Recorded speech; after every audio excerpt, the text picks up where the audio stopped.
so we can preserve this. Okay. Okay, so we're here with Ellen maybe once again, and we're talking about Stephen Sondheim, and Ellen maybe has proposed that Nocturnicorn Books put out a literary tribute to Stephen Sondheim, the lyricist and composer, and it's important to recognize that he was both, and you can be both, just like Ellen is both a a singer, songwriter, a slam poet, a a fine poet who writes things down, as well as improvising things, and and an actress and a sort of a community leader. And so one of the things that I was very struck by and very impressed by was the number of the sheer volume of legendary musicals that Stephen Sondheim wrote. And these are in fact it sort of struck me that he wrote all of the musicals except the ones that were written by Rodgers and Hammerstein. You know, like Sweeney Todd, he wrote. Yeah, a funny thing happened on the way to the forum. He wrote Company. He wrote um, some of these musicals. He wrote West Side Story. I was like, some of these musicals that I was thinking, he wrote that too. He wrote that too, and it was so interesting. So Ellen gave me a link to a an ongoing class that she's taking at Cal State Fullerton. It's by via Zoom, and is because Ellen likes to do Zoom educational things. And so I took a lot of screenshots because I was very interested in the different the ways that a work of art, such as a musical, it could be one of your poems, for example, that has spawned so much responsive creativity in me and in Amelie Frank and in other writers. And there's a term which I'm going to forget now, but there's a term in literary studies um, which has to do with, well, I'll just use the term that comes in most immediately to mind. The Russian critic Mikhail Bakhtin um, had this concept he called dialogism, which is sort of like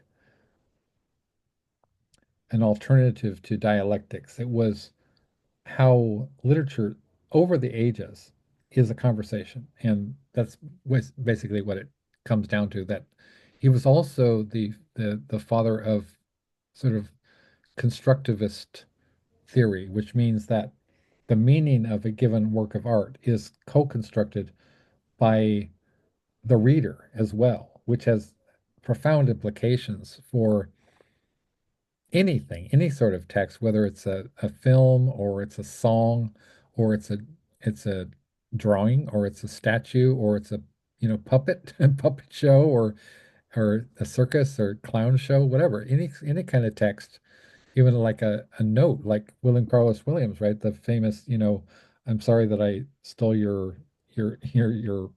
what was it?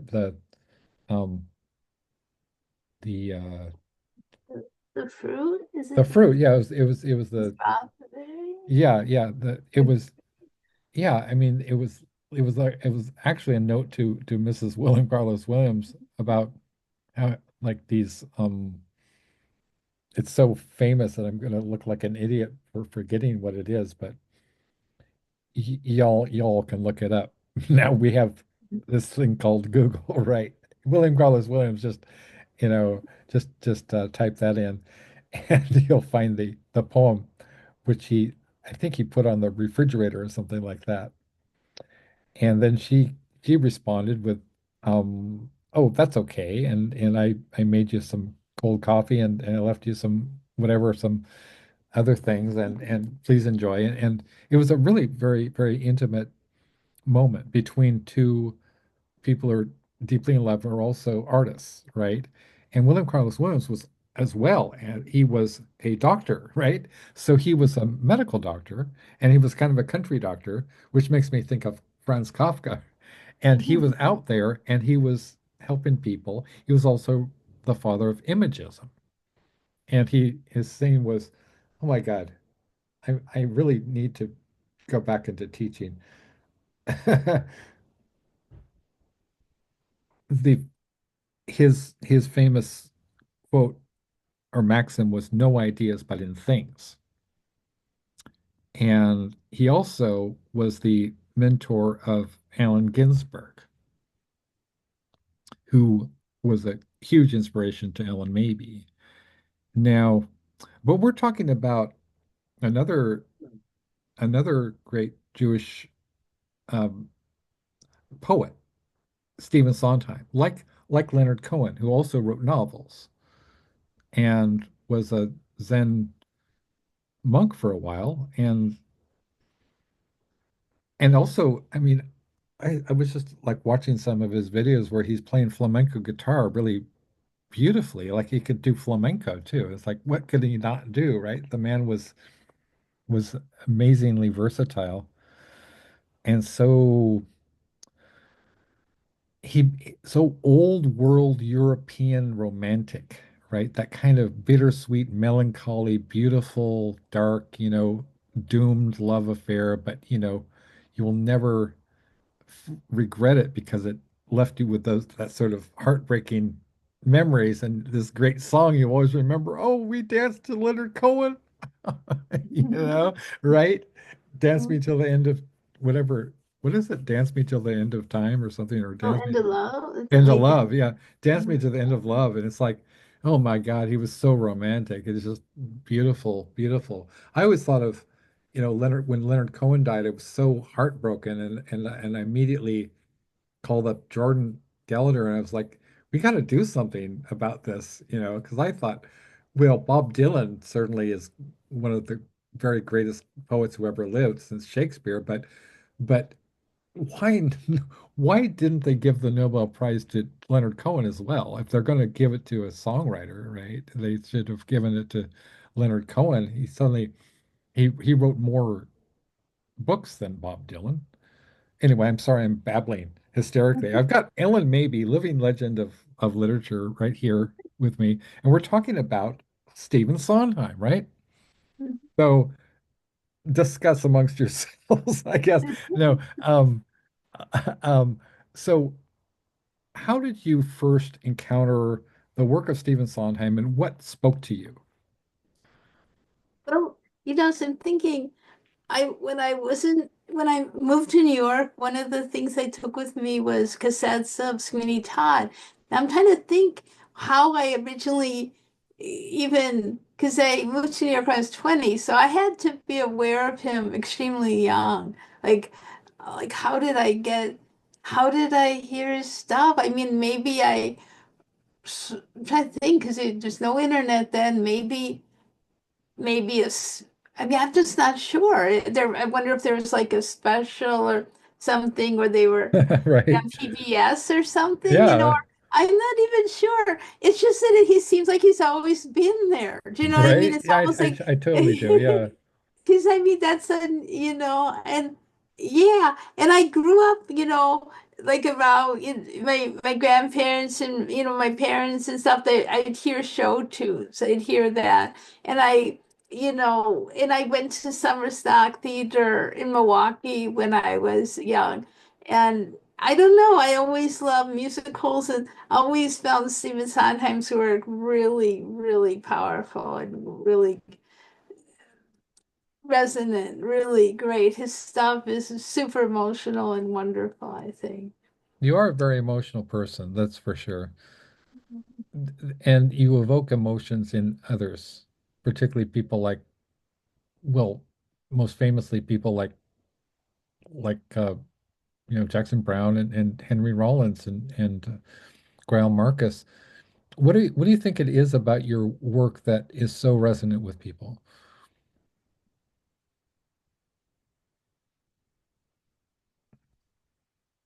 That's a really Well, hard question. I realize yeah, that. it's hard. I mean, I write what comes to me, it just sort of happens.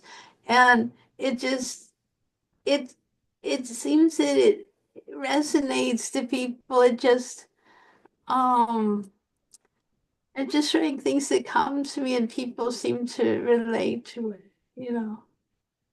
Well, what's interesting because you have a very specific kind of grounding, you have a very specific kind of where you come from, very specific context, which a lot of people I think would associate with the Southern California poetry scene around Venice Beach, around Beyond Baroque. And what is it about the Beyond Baroque and Venice Beach community that's so unique? Well, I think a part of it is it has a history, that when you're in different places, and like there's places from the 60s, like some of the coffee houses from different eras, they have a kind of probably a residue of the history of all these readings that have happened and all the people who've been around there. So I Yeah. think it's kind of tangible, yeah, I mean, different it places. was tangible. What that's a word from one of your poems. It was tangible. Which poem was that? It was Wow. tangible. I think that there were two girls, right? Oh, yeah, that makes sense. Yeah, Right. It yeah. was tangible, Yeah, and I think I wrote that in Prague. So talking about, how, right? but Prague is a very essence place for me. I found that a very inspiring um, period of time, very inspiring to be there. So, yeah, and New York too. I think there's certain places, and I don't know, like you kind of, I was figuring out, when I realized I wanted to go to film school because I love film, and I thought, wow, and I was researching, and I found the school in Prague, and I was like, that sounds great. That just sounds really neat. I heard nice things about Prague and it seems so beautiful. And in New York, I think sometimes you just end up going places that really have impact. And it's like, yeah, just sort of follow that instinct, I think. So, yeah, I think that happens sometimes, which is great. Like for me, if I'd gone to New York, I would have sort of gravitated towards. I think that they were kind of by that point they would have not been as the same. But when I remember growing up in the 70s and watching like Saturday Night Live, right? And watching movies like The Blues Brothers and The Jerk, Steve Martin, and seeing the Rolling Stones on TV and bands like that and the music that was popular at the time. Some of it was as always, some of it was very cheesy, but a lot of it was really, really, really good. And even bands like you reference ABBA in some of your poetry. I think it's what's the poem where you talk about that there are other like I think it was it Sylvia Plath where you're saying, it's not just maybe the heavy important music, but something like the Go-Go's and ABBA. You reference those bands as Oh, well. oh yeah. I'm trying to think if that's, yeah. I don't know if it's, I'm not sure if it's from Two Girls or if it's from Sylvia Plath. I'm sorry. Sometimes I don't know where something's from. It's weird. Sometimes I'm pretty sure I know, and sometimes I do know, and sometimes Yeah. the images, like I'd have to. Is that weird? I don't know if that's totally weird, but sometimes I mean I know, but it's like you know, yeah. But definitely, yeah, it's a balance. That the balance between different, art forms and different things. And yeah, I really appreciate, the sound. It has such a neat sound and it's powerful to hear. It's powerful. and it's neat. I think it's cool to have different things inspire and different things. It's neat. It's Right. fun. Like you kind of really surprised me because I never in a million years expected that you would take up, for example, the challenge of writing a Bauhaus poem, and you did a very beautiful little, almost like an object, like a like almost like a I see some of your haiku as almost like physical little objects, like a miniature, like a Fabergé egg or something like that, where you have you ever seen a Fabergé egg? Hmm? Sorry, Have, what? have you ever seen a Fabergé egg? It's possible. Are they just, what are they? They're very colorful. Is that right? They are? Well, they're very intricate and they have a lot of it was I think it was the was it Russia? I think now I'm really gonna look foolish, but these eggs, it's this sort of egg-shaped kind of objects which have all this ornate, intricate jewels in it and gilding and there's these quite beautiful things. And but your Bauhaus poem, well, I will just because we just happen to have it right here, and it's the what what did you call it?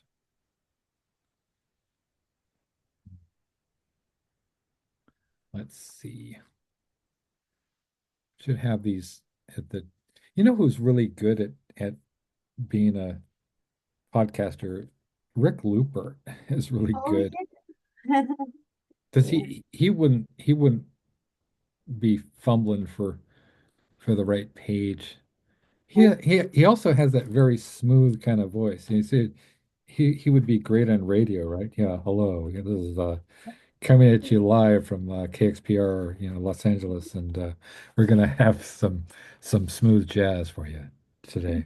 This is Rick Lupert, Cool. and and so okay, so your piece is 3 lines where you are such a rebel. I mean, talk about transgressive, and it's very subtle because you are unapologetic about not knowing the rules and not caring.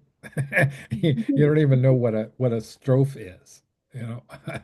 So it makes me feel much better because I like taught, you know, whenever I taught college and and and I always I would never, what I would never feel comfortable with metrics because that involves math.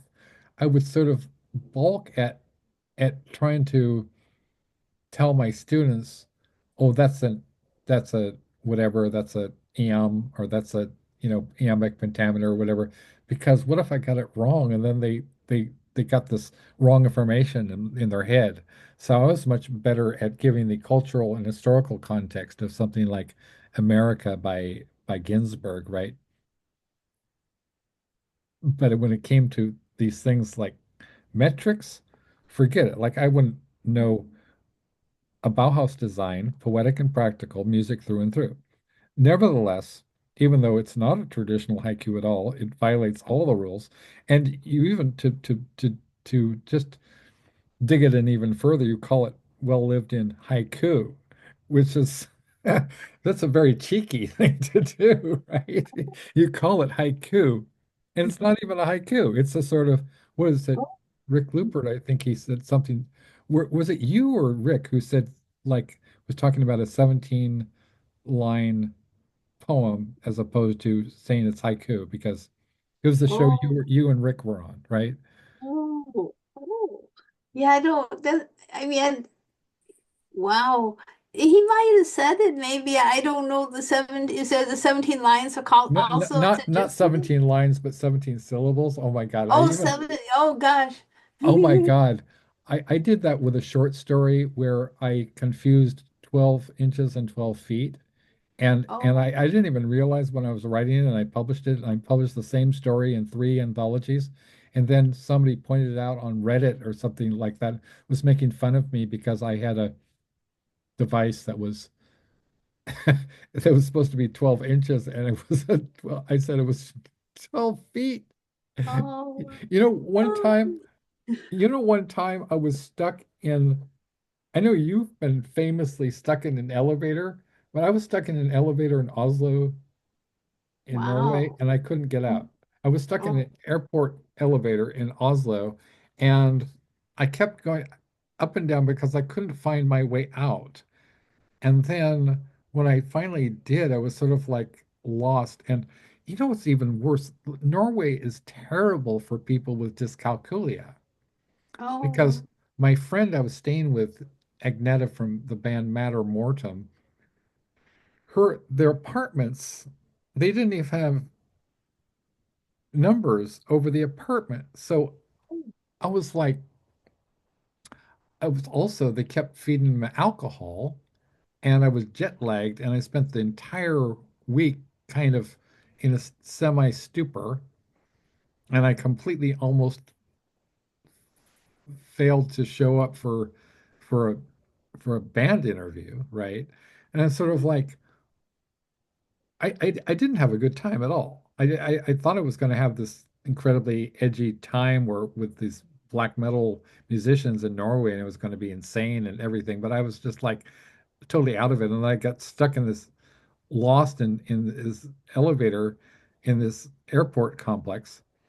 And I was sort of like, what am I even doing here? I need to be home away from these alcoholics. So it was not fun. But you had a great time in Prague, which is a yeah. city with incredible rich cultural history. Tell me about Prague. Like, what was some of the like? There must be have been.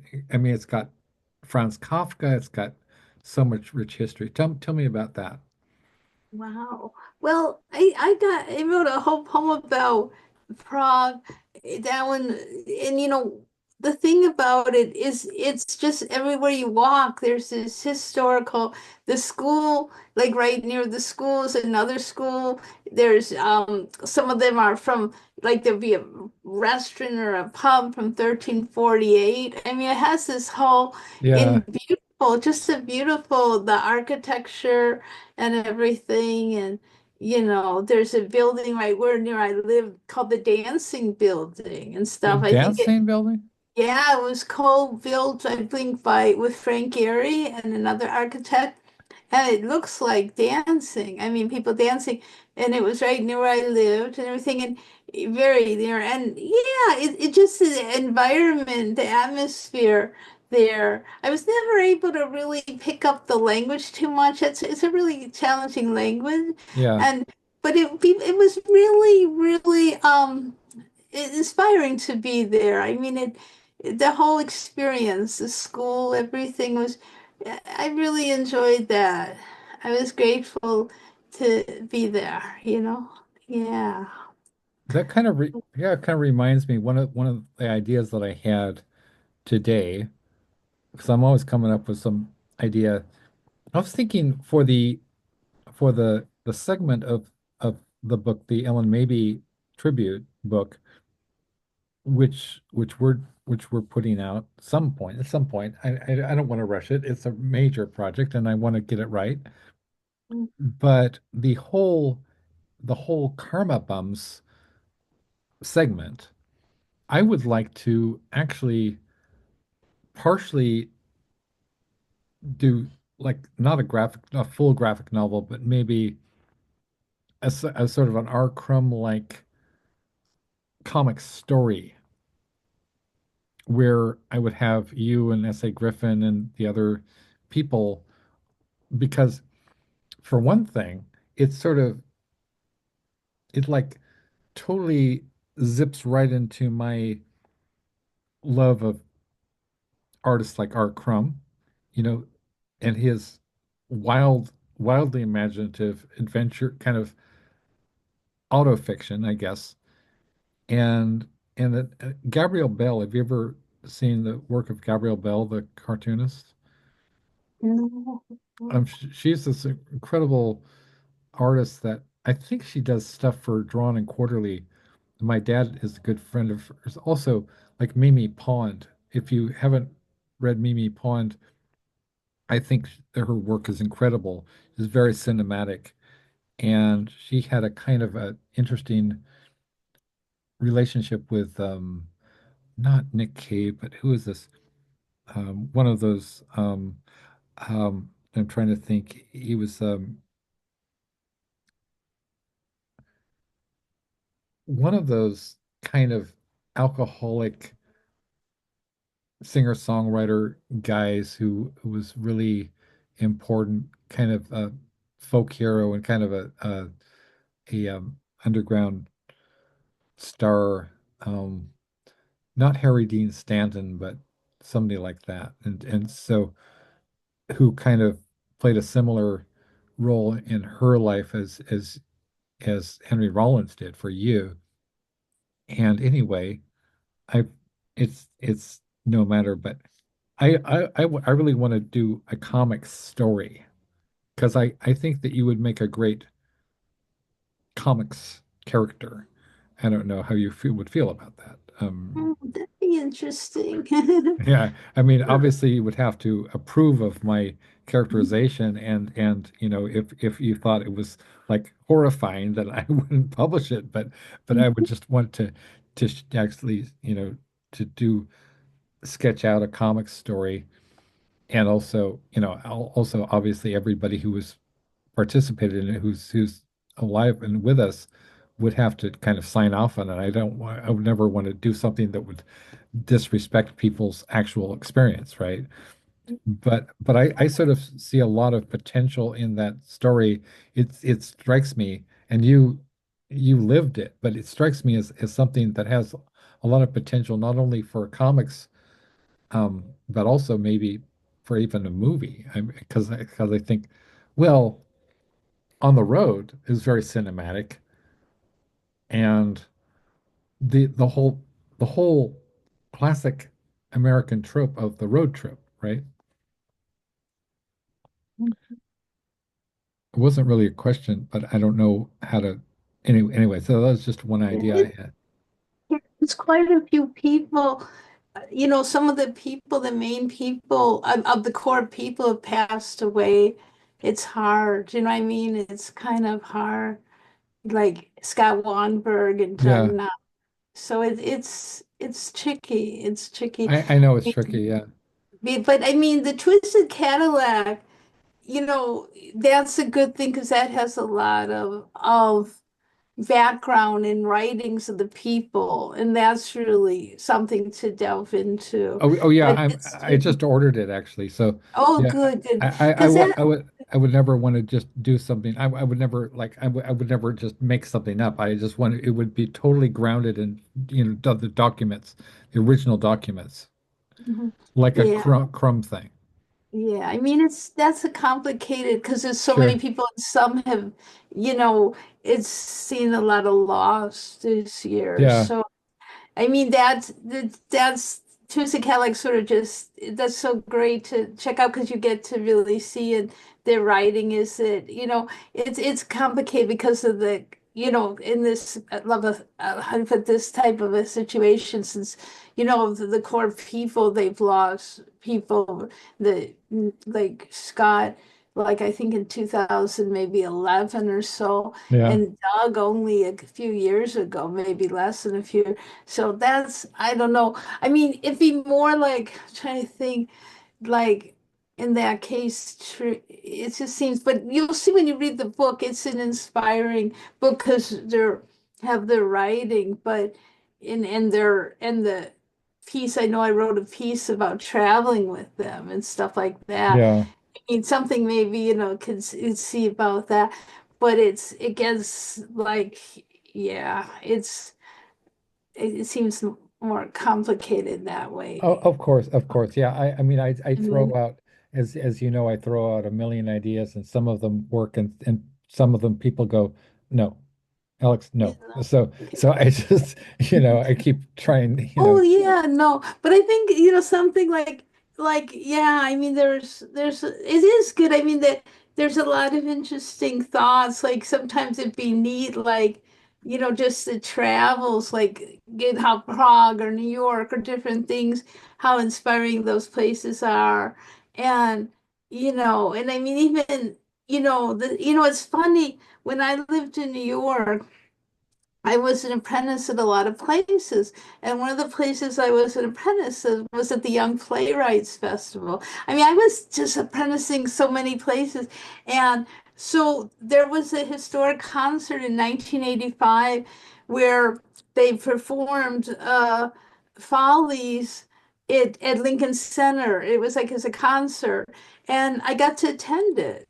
Oh, So it was wow. very exciting. And now you see it like that you see clips or you see the whole thing was recorded like and I it's hard to believe that like some of these things when the concert happened that I was so lucky to attend certain stuff like that, which was kind of amazing, beyond amazing, because when I think about that's like considered this like epic thing. And All like right. I was like 20, I was like, how did I just threw myself into things. And I didn't even, you couldn't email. You just had to call up and say, "Could I be an apprentice or write people?" I don't know how I got like just I was so intense about like, oh, can I and I it's so weird because I already knew that regular school was not going to be the path, not then. And even now I think it's gonna it's gonna elude me probably to ever get a degree. It's just not going to be the way because it always seems to, but I think I end up learning in just a different way. I mean, it's kind of I mean, I appreciate even like when I thought, you know what, maybe I could get an MFA or something. Just but they go, no, they said you have to have a BA, and then if you didn't have to have a BA, it would be like a fortune. The schools that it was like they would just like someone would call that low what's it, low residency, where you're there, it's a little bit non-traditional. You Oh, I go know, there a me too. couple of Yeah, times. yeah. Yeah, Yeah, yeah. but Too. some of these places were I went crazy. for I went to Long Beach State for a whole semester, and I lost all those credits because Oh, by the time I got my degree at Dominguez Hills, I had to take all those classes all over again. And it's like, really? why? I mean, it's not like English literature, like we weren't studying, I mean, we're studying the same text. I mean, we're studying like, the wasteland and whatever. It wasn't like those texts had faded or lost or passed their Oh, sell-by date, right? But yeah. I had to take Victorian literature all over again, and Oh, it was like, and modern British literature. Fortunately, I took it with Dr. Andrea White, who's like an amazing. She's like the one of the world's experts in Joseph Conrad, but oh, and wow. she turned out to be a really good mentor for me and encouraged me. Oh, But that's good. yeah, Yeah, it's sort of crazy. Do you know, I once wrote a paper for a class and I guess I didn't do the right format because I'm not exactly academic on how I do things. So it was like he told me it was one of the best papers he's ever seen, and he gave me an F because it didn't follow format. So, and I had managed to somehow be on the dean's list. That didn't just like, but I just can it, so I'm like, wow. He says one of the best papers, but he gave me an F because it didn't follow format. yeah, And so I don't think I'll probably ever get a degree. And you know what? It's okay. I used to just really think that it was so it can be very important, but I think just that I go to school all the time. I'm always in classes, and I'm in kind of like more emeritus stuff, and it's not like structured that you have grades and credits. It's just learning to yeah, learn. I'm always learning to learn. I think that's more my path. It's probably yeah, be too stressful to deal with people's thing because proper papers. I'm not proper about papers or probably anything. I don't think I can. I'm just too like I love how the film started when Sandra was talking about I'm neurotic. I like people who are neurotic. That was just so beautiful. I think I'm just different. That was just thoroughly great, wasn't it? yeah, yeah. It was sort of like. I am extremely neurotic. To the point where neuroticism is almost like a friend of mine, right? Yeah. Like somebody who hangs out with me, like my ethereal double.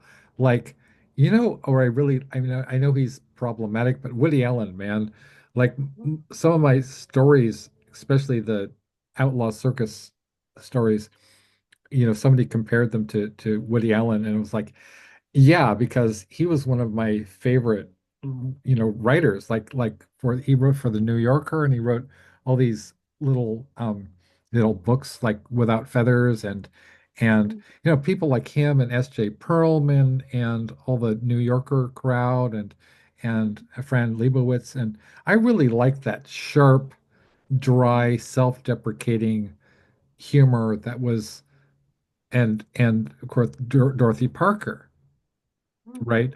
I adore those writers because they speak to me. They absolutely and the whole like Woody Allen persona is like I remember seeing movies like Manhattan, Annie Hall, and Sleeper, and everything you always want to know about sex, and all those movies. I was like, yeah, man, it's such a brilliant mind, such a brilliant mind, and there's a lot of richness that's come from the immigrant experience, that's come from people like Jewish people, also Armenian people who have been persecuted and oppressed, and historically, and it's kind of given them a little bit of a, a, a distinct a distinct sensibility that that you can see expressed in different forms, like Chagall, for example, and his, The Fiddler on the Roof was inspired by a Chagall painting. Mhm. And could you speak a little bit about how your Jewish heritage has influenced your work? Wow. Well, I mean, I think it probably has culturally a lot because it's Yeah, a lot of the culture. And also, I think one thing I appreciate in my work when it has this, is that when my work tends to be serious and humorous at the same time. And I like that when it happens. I mean, it's just something that happens. It just seems to happen at times. And I appreciate it when it does, that mixture of emotions that, have an interesting balance. I appreciate humor and the seriousness it's in. So I'd say that, and some the inspirations have been, but I mean, I think that, yeah, yeah, yeah. using humor to talk about serious things like Mel Brooks, like like like Blazing Saddles, for example, talking about racism, talking about discrimination, talking about colonialism, and talking about these things that we can't mention because they're taboo. And also, um, well, making a sideways move, I'm thinking of Stanley Kubrick's films, right? Like Doctor Strangelove, because I've been given the opportunity to write for this film journal called Extrapolation, which is the first serious academic journal to deal with science fiction, right? And my friend D. Harlan Wilson, who's a professor, he's an English professor, and he's also one of the original Bizarro people. Um, he wrote this book about Dr. Strangelove. And so I'm getting the opportunity to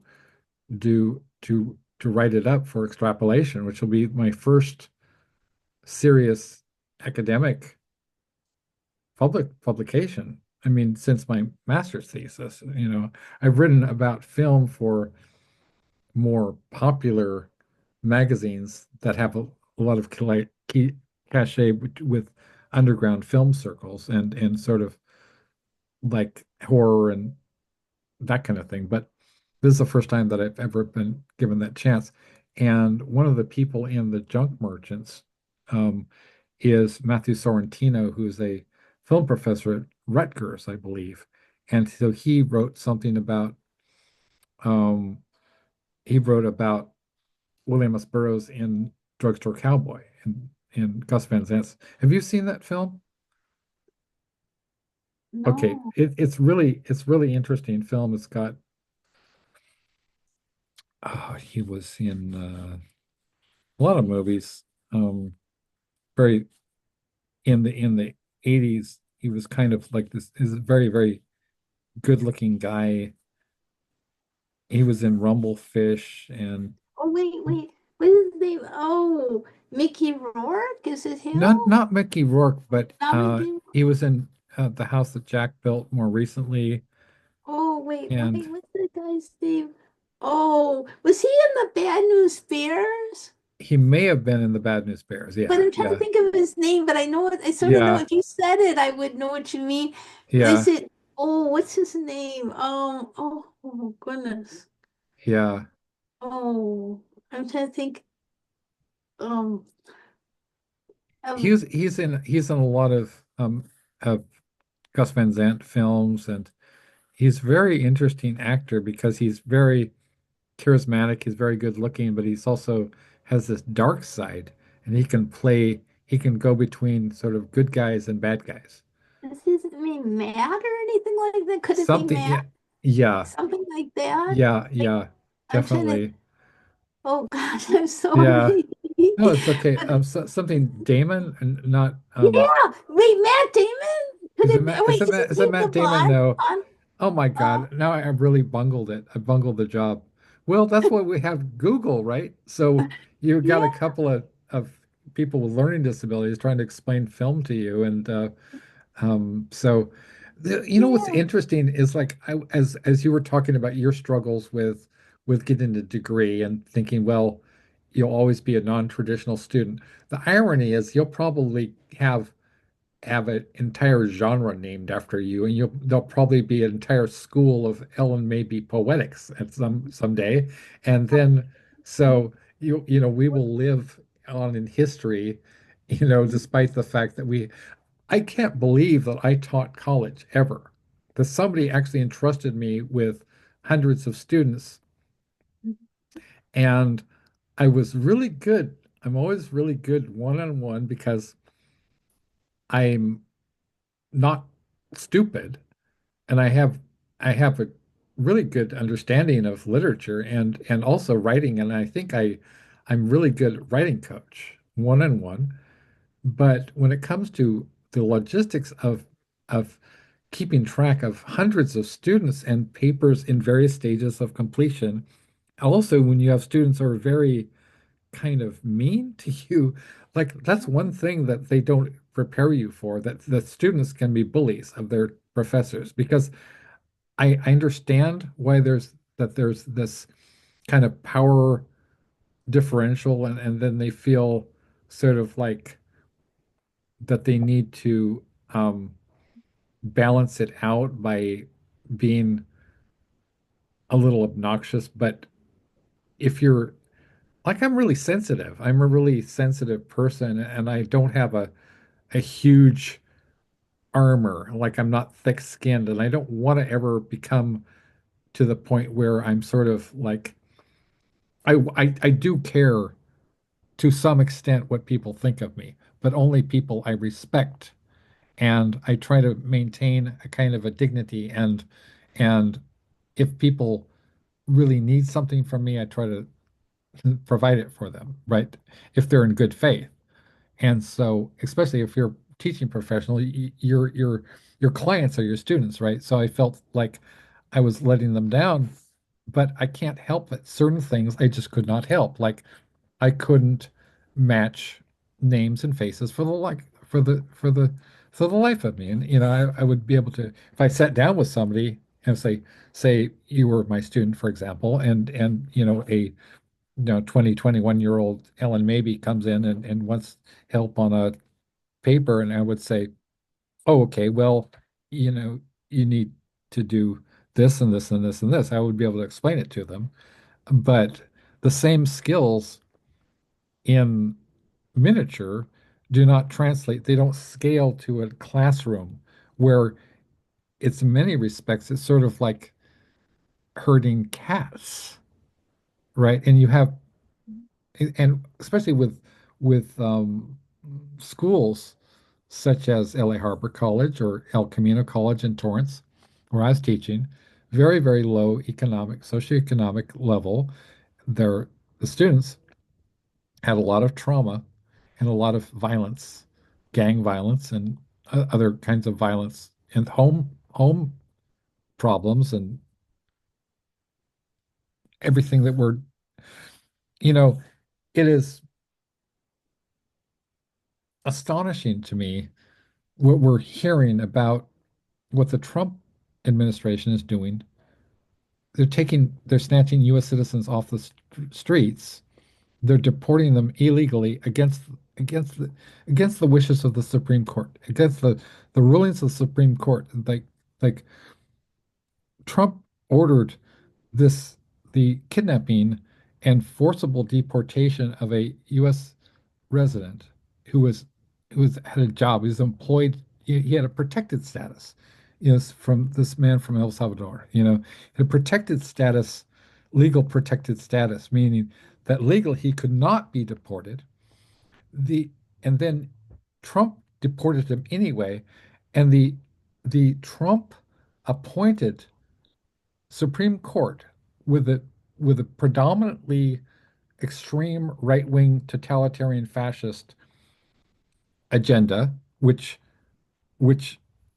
Trump appointed them in order to carry out his agenda, they voted 9-0 against him. And he's still flaunting the wishes of the Supreme Court of the United States of America. He's demanding the right to send a innocent man to a prison in El Salvador where God knows what is happening to him. He's been missing for 34 days. His family is absolutely frantic. And from the same people who brought us the policy of the separating children from their parents and putting them in cages, and there was millions of Americans who voted for this guy. Yeah. Or didn't even vote. So many people didn't even vote, or they voted, it's horrible. It's so horrible. Yeah, definitely. And I don't know beyond getting it doesn't seem to be very productive to get all worked up about it. But as human beings, we can't help it because we see that could be our brother and sister and parents and loved ones, who's just, I mean, the whole notion that the president of the United States, the most powerful nation on earth and the richest country in the history of the world, that he can single-handedly, unilaterally ask, you know, take people off the streets and send them to prison, or he can have them, who knows what they're doing to people, and it could be anybody. That is shocking, and it's a crisis that we never thought that we would face. I feel like I've been kind of preparing to deal with this my whole life. What about you? What are your feelings about this? Oh, well, it's horrible. I mean, it's this is a different time frame now for people. I mean, it's where people would always think it can't happen here, but it really can, and things happen and so many people, despite, it feels like so many people are brainwashed, so many people are hateful, and people knew, but so many people sat out the vote or they just voted.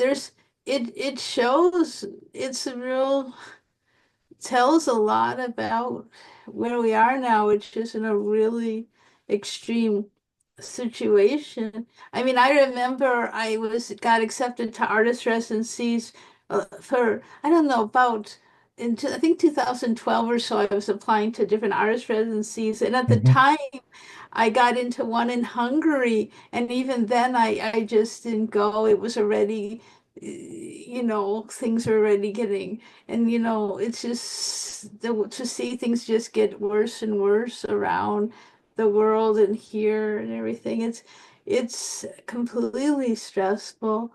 And I mean, it feels like every day it's very hard to know what's going to happen, and it's so mean. I mean, it's so mean because the idea that people they could, I mean, they're completely horrible. I mean, they could really um help with, there's no feeling of philanthropy or helping. It's just the more they can make the poor and the people struggle. And I Yeah. mean, and we're ready. I mean, people are already struggling that are poor, but they're feeling more and more like, just it's completely daunting. And I don't know, it's still up in the air how this is going to play out. It's Right. very, very strange because it feels like each day it's getting, to a point where we don't really know, but people are being pushed so hard and so scared. I mean, it's really so apparent how scary it feels, and you can see, like, in a sense, if you're on something like a social media, you can see other people, but it's like, it's really, yeah, it's very hard to be in this period of time and worry and not know, and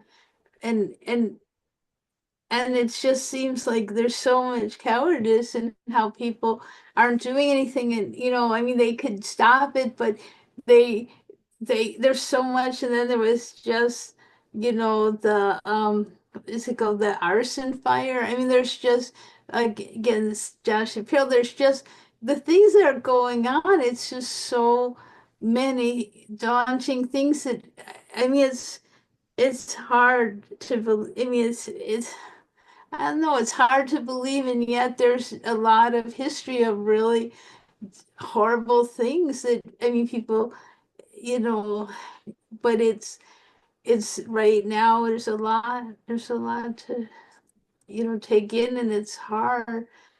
I and it's so weird because we don't know what it's going to be like in a month or two. It's already feels like it feels exhausting and painful, just painful. And yet it's still like, even in the midst of everything, there you can still, like, seeing the Sondheim documentary was so beautiful, and it's so important Right. to, like, do really, to not completely stop. In fact, to continue deeper into the arts and the things, because I think they just want people to just give up and not do anything artistic. They really are evil. Do you ever see the Mel Brooks movie To Be or Not to Be? Um, you know what? I don't know if I saw that. I remember seeing To Be or Not to Be, like, maybe an original movie called that. Oh, okay, Do- yeah. But a long time, not recently, Yeah. but yeah, I don't think I've really seen Mel Brooks's movies really that I know of. Yeah. I mean, But it was like, he's not for everybody, but I think I don't know. I don't want to characterize what your tastes are because I don't really as well as we know each other and for more than a decade, I really don't I almost feel like I don't know anything about you, and it's okay. I'm cool with that. I mean, I know the biographical things, and I know we've certainly had hours and hours of intense, intimate conversations, but I'm fine, I'm really fine with not really knowing you and because you're an artist. And I think that's important. I think that's important. I think it's important as artists that we preserve a certain mystique around us, a certain kind of armoring and protective um, shell that allows us to do whatever magic that we do. That if we were to allow that part of us, as like Exene said, you know, not everything gets out. Mm, Some of it needs to stay in there because that is the magic. That's right. That's the magic little kernel that might turn into a fireworks, a fireworks mm, display of flowers that turns into something else, something else, something else. mm, mhm. Yes. Yeah. Like one of the things that I was thinking in terms of selecting the cover of the Ellen Maybe tribute book is like, okay, so the photo of you peering through that hole in that wall with a Mhm. tile with it has an excerpt from your poem in Venice Beach, which now apparently is some sort of historical site. Oh yeah, it was set up to be. I mean, they put it together. They curated, Bienbrook curated the this project, the Venice Beach Poets Monument, and I Yeah, forget how many people are in it.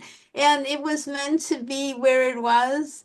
I mean, it was, I guess they must have gotten some funding to do it, I'm sure. And but they meant to honor the poets of different eras of Venice Beach. And it's thankfully still, there. And like I say, earlier it had gotten a little bit like there wasn't the tile or it had faded a little, but yeah, they to to keep it up and to make sure it stays, you can read it okay, like just from being outside and it's different locations. But yeah, it's a historic, and and that's neat that they were able to put the poets on the boardwalk there, like that's, I mean, very cool. But the, yeah, that's was that, yes.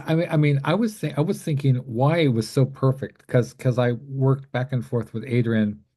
Mhm. I'm constantly tweaking these covers, and so he gave me the the basic the basic cover, which with all the copy that I wrote and the Henry Rollins quote, which is so great. And then I loved it, and I said, all it needs is kind of it's faded out. I mean, we need color, we need psychedelic colors, right? So then he added kind of like a lava lamp stuff, but he still had your face in black and white. And I said, she needs to be in color. And then when he added that, it was sort of, I thought it was sort of like the the the the the gun barrel sight in James Bond movies, right? Where whoever is playing James Bond is sort of enters the gun barrel sight and then they point the gun at the camera. Only you are pointing poetry at the camera, right? So Oh. you're like a female James Bond of poetry. That's a weird kind of analogy, but I don't know. I'm going with it. And then and also in a very kind of neurodivergent way, it's hard to tell what's the inside and what's the outside because now instead of the poem and the tile wall, it's these lava lamp whatever art, and then so what's the inside and what's the outside? And I think that's a very, very appropriate cover. I don't know. You like it, right? Yeah, yeah. Yeah, it's really beautiful. I think it said everything I wanted to say. First of all, the the colors had to be everything that I wanted to say about for the initial reception of whoever is going to be picking this up. Like I haven't studied marketing or any of these things, but I try to imagine because of my composition background, which one of the aspects is kind of the rhetorical ethos. So, in other words, who are you and what gives you the right to curate the the sort of the legacy of Ellen Mabey, right? Well, I feel like I have to make a case to people, not maybe, I mean, none of our friends is saying, oh, Alex is some sort of upstart, and he should be doing this. Richard Modiano or whoever should be doing this. Who does he think he is? Nobody is saying that, right? They're saying, oh, they're all of our friends are thrilled to death that we're doing this, right? But I Mhm. sort of feel like, oh my gosh, my obligation to history is sort of like I know I'm the right person to do it. Sort of like Martin Scorsese was the perfect person to make The Last Waltz. Who else was who else would do it? Who else is in the in that kind of who else has the background and knowledge and education to do this properly? And I think that's important to do something like that. You only get one shot, really, to do this. And I don't think it's ever, I'm sure it's been done before, but not quite in the same way because mostly people have passed away by the time that they get this kind of treatment. And I wanted to do it with somebody before, like for instance, I think of you as like Leonard Cohen. So if I'd been able to do a tribute to Leonard Cohen while he was still alive in collaboration with Leonard Cohen. This is how I feel about you. I wanted to do it properly and not just as a sort of like a put you in a museum, but as a living, working and still producing poet. I mean, very prolific and which reminds me I have to do something for Don Campbell's. Was it open something or other? What's the open Oh, open up or oh, something? oh yeah, points up. Oh Points yeah, up. point up or points up. Point Yeah, up. it's Yeah, point up. due on the 18th. Yeah. It's due on the 18th, so he's always just I always nearly miss it. I think I barely snuck in the Windows thing, and it probably you reminded me to get that poem in. Um Oh. so I want to go back to Sondheim because there was so much what I was thinking when and I was just like, oh, I got my beautiful friend Ellen maybe is and there was only it felt very intimate. There was only a few people in the audience and a few people online. And so I was like, oh my gosh, Ellen maybe said something. Oh my gosh, that's her voice. Oh, I love her. I give her squeezins right now, right? And it was sort of like my dad and I, for years and years and years, we would go to the movies and we would before we went to the movie, we would we'd get so excited about going to see a film because we're huge, we're so into movies, so into stuff. And so we would we would have some coffees, right? And then we would go out and grab some coffees before we grab some coffees because I don't drink coffee anymore, but I used to be a real fiend for caffeine, right? I'd get my energy drinks, be like, we're gonna see whatever, Waking Life, we're gonna see whatever, one of our films, right? The Scanner Darkly or something. And then we like Philip K. Dick a lot. And so get all excited. And then we go to see the movie. And then I think we're nudging each other. And we're sort of, and people, I remember we went to have you ever seen the film Interview with Steve Buscemi we saw at this art theater in Santa Monica? Oh, no, I don't think so. It's called Interview. Interview was actually based on a Danish, I believe it was a Danish film.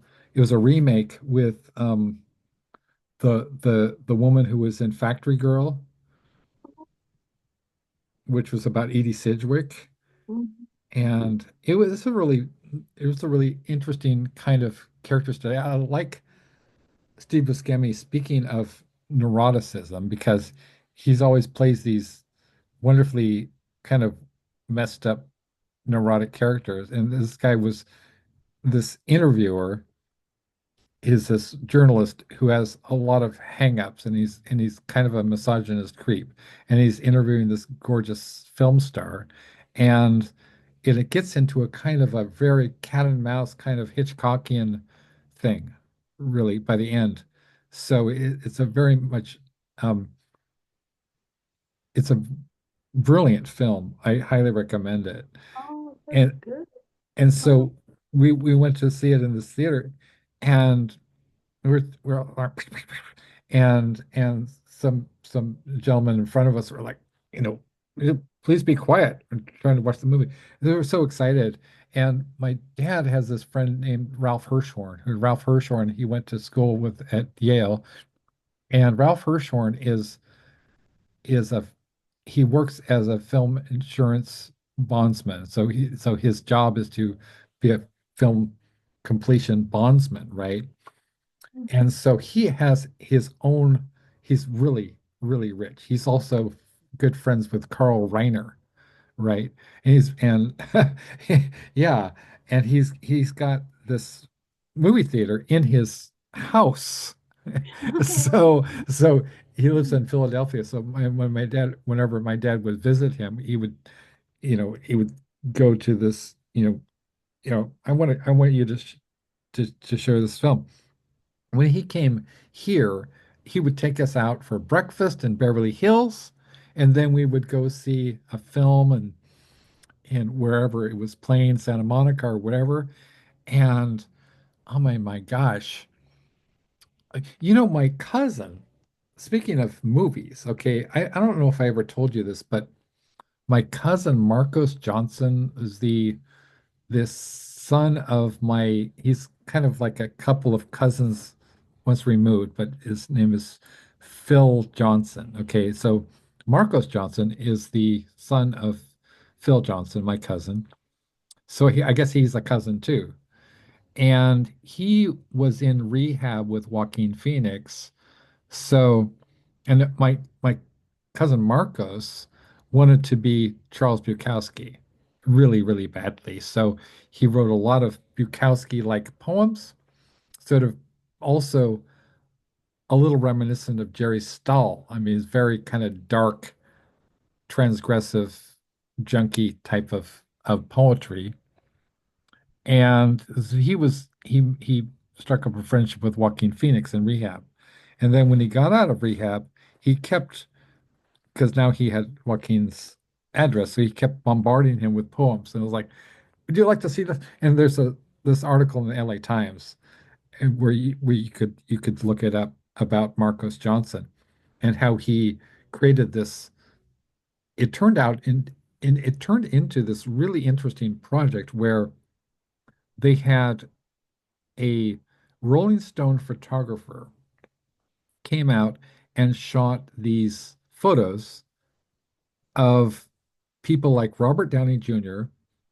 and Joaquin Phoenix and Ben Stiller and just everybody sort of acting out these scenes from Marcos' poetry. And then they blew them up. So they took up an entire wall of these photographs, which were stunning looking. They're basically sort of like looked like stills from a noir movie. And then interspersed with my cousin's poetry.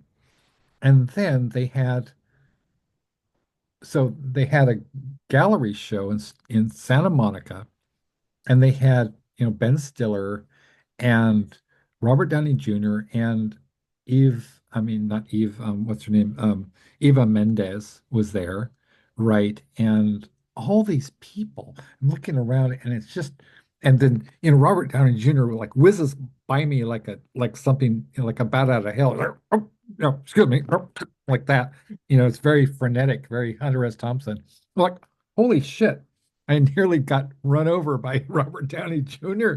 And I'm looking at Eva Mendes, film goddess, and I'm like, did we just have a moment? I don't know because I've got some wine, and so it was great, and it was really like I felt like I was Cinderella or something. I just went to the ball, and I'm making a little eye contact with Eva Mendes, right? Man, that was funny. I mean, it was so weird, like how these things happen. I'm sure that, and you can obviously relate to that kind of thing, but it was sort of mind blowing living in LA and Oh, going yeah. to places like the Rainbow Bar and Grill where you would just Oh, you yeah. know, movie stars would come over to your table and try to, you know, seduce you or something. I'm like, whoa, hey, this is heavy, you know, this is heavy. We were backstage at Marilyn Manson as at one point and Motorhead and stuff like that. So it was wild and I know, you know, you've been so what was your like what was the first time? Do you remember the first time that you're kind of Ellen maybe persona, the Judy Garland grand, you know, kind of like let's put on a show persona emerged. Oh, gosh. Oh, that's a thing. Well, I mean, I think even, some part of like even when I travel with the karma bumps, when having an opportunity to ready travel was so, because, I think when first started writing the poems here was maybe, I think in say, I think, I think I did my first reading around maybe November or so of '88. Uh-huh. And the Karma Bumps toured in the summer of '89. So I felt like that seemed really kind of amazing to get to be asked to travel when like I was so new to even, presenting something. And, like SA always has been such a huge supporter and so kind in wanting to very appreciative and wanting me to be part of things. He's a very, very supportive person. And so I guess, stuff where when people are really respectful as he is, and, and to do interesting, to have that was just really cool and appreciated. I was thinking of something, this is a little off the subject, but, I saw when I was living in Prague, I went to a Leonard Cohen tribute concert in Brighton, and they had people doing Leonard Cohen works, and it was in 2004, I believe. I think it was 2004, but it might have been 2005. But it was interesting because Jarvis Cocker was there, and then I saw him today, Oh, and I'm wondering, we need to get in touch with him. He's very totally. literary. Can we get in touch with him and maybe he'd contribute? Yeah, hell's yeah. Do Could you know, could from Pulp, I think he's a very talented person from Pulp. could you use your context because I don't like Oh, I don't have contacts, and we could oh just look him up, maybe. I oh don't yeah. know. But Okay, I mean, let's look him but up. it, Yeah, let's look him it up. just struck me is that he was in the Leonard Cohen tribute, and here he was singing. In this, he was singing. When was it? Was he was in there quite a lot doing a song, and he does a beautiful version of "I Can't Forget." And I'm thinking that in music, that there's people that are in that appreciate. He always strikes me as like a very literary guy. Do you know what Yeah, I mean? I for don't know his sure. work. He seems, but it just struck me that I saw him in two places with two people, like, and I just stuck me. I think we cannot reach for the stars, but you know what I mean? Like, be kind of outside the box. Let's do that because I've had incredible luck with, you know, as you know, with the Bauhaus book where also the Burroughs book where I got David J. Haskins from Bauhaus and Love and Rockets, right? And I got Jarbo, I got Tara Van Flower, who's who was recommended by Jarbo, who's just turned into like a regular friend, right? And then Terry Lee Chrome and all these people who were also had that that side to them where they're both they write songs, they write, I mean, Tara Vanflower writes novels as well. She's a novelist and she's also an incredible poet. And so I think that I've had a very good track record as far as getting people on board the anthologies, and especially if you're part of it, you I mean your name is kind of a magical talisman for people. It's like, you know, the people, even people who would be like, I had write somebody who contributed to the Ellen Mabie book who wrote to me today and addressed me as George, and I'm sort of like, has nobody seen It's a Wonderful Life? I don't know. Maybe people don't watch those movies anymore. But yeah, it's George Bailey. It's Jimmy Stewart, right? So, but I think I will definitely make a point to reach out to Jarvis Cocker. In fact, there's also a connection between the two books, and actually there's three connections here. Here we go. Okay, actually four if you want to think about it. So the band Sisters of Mercy was named after a song by Leonard Cohen, right? So I'm also doing the beautiful downgrade, which is my tribute to goth and death rock. And so I think that people like Exene Cervenka is sort of very goth adjacent. I mean, as far as there's a lot of overlap with goth and beat and people who were inspired by Burroughs and the LA punk rock scene and the beat poetry scene and the Venice Beach scene and beyond Baroque, right? So so then so I also as well is Jarvis Cocker was one of the contributors to the LA Rising, Los Angeles Rising album, which among other artists, both Kevin Haskins, the drummer and for Love and Rockets and Bauhaus, as well as David J. Haskins, his brother, who plays bass for Love and Rockets and Bauhaus and wrote Bela Lugosi's Dead and a ton of other songs, right? He has an amazing solo career. He's also a fine artist and he's also a playwright, right? And so he does a lot of, and he's also a DJ. He's just kind of he will show up at different venues and it's no big thing. Also, so they all contributed to this uh, charity anthology, Los Angeles Rising, which was to benefit Sweet Relief Musicians Fund, which is how I got the idea to to make this the hardcover special collector's edition of the Bauhaus book, Mhm. a charity for the special for the Sweet Relief Musicians Fund. Oh, that's And good. Yeah. as soon as see we're we barely release these books and they're already getting tons of press and tons of word of That's mouth is good. incredible. I mean, the Wow. Bauhaus book spontaneously generated somebody, a Mormon no less, in Utah of all places, did a reading from one of the stories on his Wow. YouTube channel. And then people, we've had six webzines around the world give us press. Oh, I forgot to mention Ethan Maroulis from the band, and he's been in so many bands, but he's an LA fixture, and he he was in the band Spawn Ranch, among other bands. He's also an expert on noir film. Wow. And he wrote a sequel to The Three Shadows by Bauhaus called was it the Three Shadows? It might be the Third Uncle. See, they use a lot of threes in their songs, so but the Third Uncle or the Three Shadows. I'll look it up right now. Otherwise it will drive me crazy.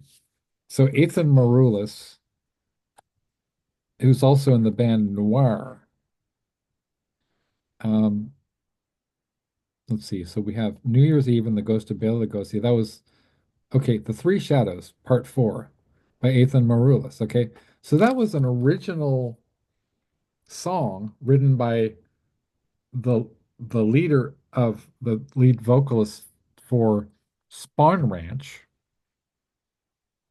who's also he produces albums and he put together, among other things, like a Billie Holiday tribute, right? And he worked for Cleopatra Records. And so there's all these really powerful things that can happen when you do a love project. The Anthem, the Leonard Cohen book was a complete love project. The Bauhaus was a complete love project. Burroughs, I'd wanted to do something like that for all my life, but I didn't, I had to season myself. I had to be mature enough to be able to handle that daunting level of a project. And I'm 58 years old, but I think I'm finally mature enough to be able to do it properly, and I really did it properly. And so I think long story short, and we can get Jarvis Cocker. I think the sky's the limit. I think with your idea about approaching people or the fan page people, we got for the anthem, we got a write-up in the official Leonard Cohen webzine, right? They give us a rave review. So I think definitely what we do is we sort of match up the the best available writers for a given subject, and we deploy them. We say, go forth and do what you do. Like, I just trust that when people who are professionals, the top professionals in the world, doing what they do, and some of these people are legendary. I mean, you are legendary. David J. Haskins and Jarbo and Graham Masterton and Poppy Z. Bright and Caitlin R. Kiernan, the best in the world at what they do. And to bring people from such apparently different disciplines. I mean, Richard Modiano and Rick Lupert and Amelie and Karen Morrison and you name it, but a lot of horror writers and a lot of people from our beat poetry scene. The And idea of, oh, yeah, sorry, of just, of having it like, I like how when you put that thing about what you wrote, to send in the submission, it showed, I think that's a good way even for the Sondheim book too, is to show how open, because there's people that just want to maybe say something, and then there's people that study Sondheim and are almost like they really have different things, and it's all going to be very, I think, wonderful, because there's a lot of people that like they teach classes in Sondheim, and there's people that have studied him independently. There's a real passionate audience that are really into Sondheim. So I like the idea of like however you said that, like, having, and then they can email you, or or something, and they can, but it's like, then it's neat because some people weren't exactly sure what was possible, and that showed how open it was to art, to show to, anecdotes, flirbs. And I think it's neat to have it come like where people will jump in however they feel like most wanting to be comfortable, how they feel comfortable. I thought that was really cool. Because some people didn't exactly know, and in this showed it how open, but it showed you was very, cogent about it. So I like that. And I thank mean, you. it's so interesting. I've never even posted, because, I don't even know how it works. Like I've never really posted any of these things. I mean, I love the comments or something, but I've never but I think people will be excited because I don't even know if there's such a thing like this, a literary for Sondheim like this. And I think it's so deserving. I mean, it's just stunning. So, but it just struck me as like that the fact that he was in both those places, both those people's projects, that there's something that he strikes me as very literary. I mean, I don't know his work all of it by any means, or even just, but he strikes me as an interesting person who's interested in a lot of different stuff, I What think. yeah, I agree, and I really liked what what Sondheim was saying about how the distinction between poetry, Mhm. like a T.S. Eliot or Ellen Mabie or you know uh shoot uh you know Sandy DeLuca or myself or Aaliyah or anybody, Emily Frank or Lynn Bronstein. or Richard Mariano or Iris Berry that poetry or Karen Morrison, I mean Karen Morrison is I think is a genius, right? That as poets,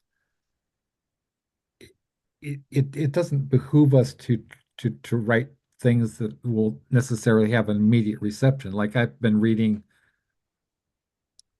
The Wasteland for about, gosh, nearly 50 years, right? The Wasteland, and I'm still going, oh yeah, it's sort of like visiting an old friend. Like, oh yeah, Madame Sosostris, or the a game of cards, or the Death by Water, or any of that stuff, right? Or Dylan Thomas, I still find almost impenetrable. A lot of Dylan Thomas, I'm like, eh, or I also really love people like Langston Hughes who are apparently simple. Just try to duplicate that, right? Just try to write a poem like Langston Hughes. A lot of it is ethos. I mean, a lot of it is sort of like the whole idea is like you can write something simple and you could write something that you could say something that anybody could say, but who says it is the distinction. Like if if I wrote life is hard, okay, it has some weight because I've experienced incredible suffering, and you have experienced incredible suffering. I think everybody has experienced incredible suffering, there are people who have had more, and Leonard Cohen certainly had great sorrow. So when somebody says something simple, it depends on who says it. If you wrote life is hard, 3 words, and I've learned a lot from you. So, for example, my poem in Silence is Consent, I was thinking about the same kind of principles that Sondheim was talking about. For example, using fewer words, but the right words. For example, please be kind, sort of like something you would see as a like don't smoke, no smoking, or mind the gap, or um, online aisle 5. Please be kind. And then words signify, which is 2 words. Words, subject, and predicate is signify. And not having an object, just words signify, period. So that to me is saying words are everything. Words can kill. Words can kill you. And then I say license can kill, which is kind of a play on the James Bond license to kill. And license can kill because I feel that what we've done is we've allowed this kind of hedonistic, I call it ideological rot, is the title of the poem, that this kind of depravity, which we haven't experienced since the court of Nero, is alive and well in the United States of America, right? Utter moral depravity, utter moral license, where, but I don't think that most people, even if they were allowed, like, even if even if there was free murder day, right? You and I would not go out and shoot somebody. We would if we saw somebody trying to kill somebody, we'd try to rescue them. We would do whatever we could to put our bodies on the way of the harm, like you would protect a child or an animal. Other human beings are whatever. I don't see strangers and I see whatever beings.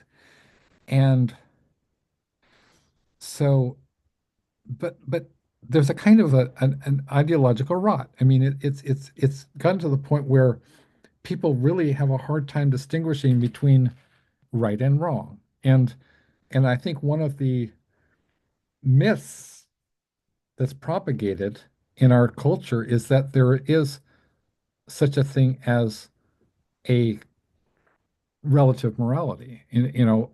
Like, and with people who come from other cultures and people who come from backgrounds like whether it's Jews or Islamic people or the Armenians who people have been historically persecuted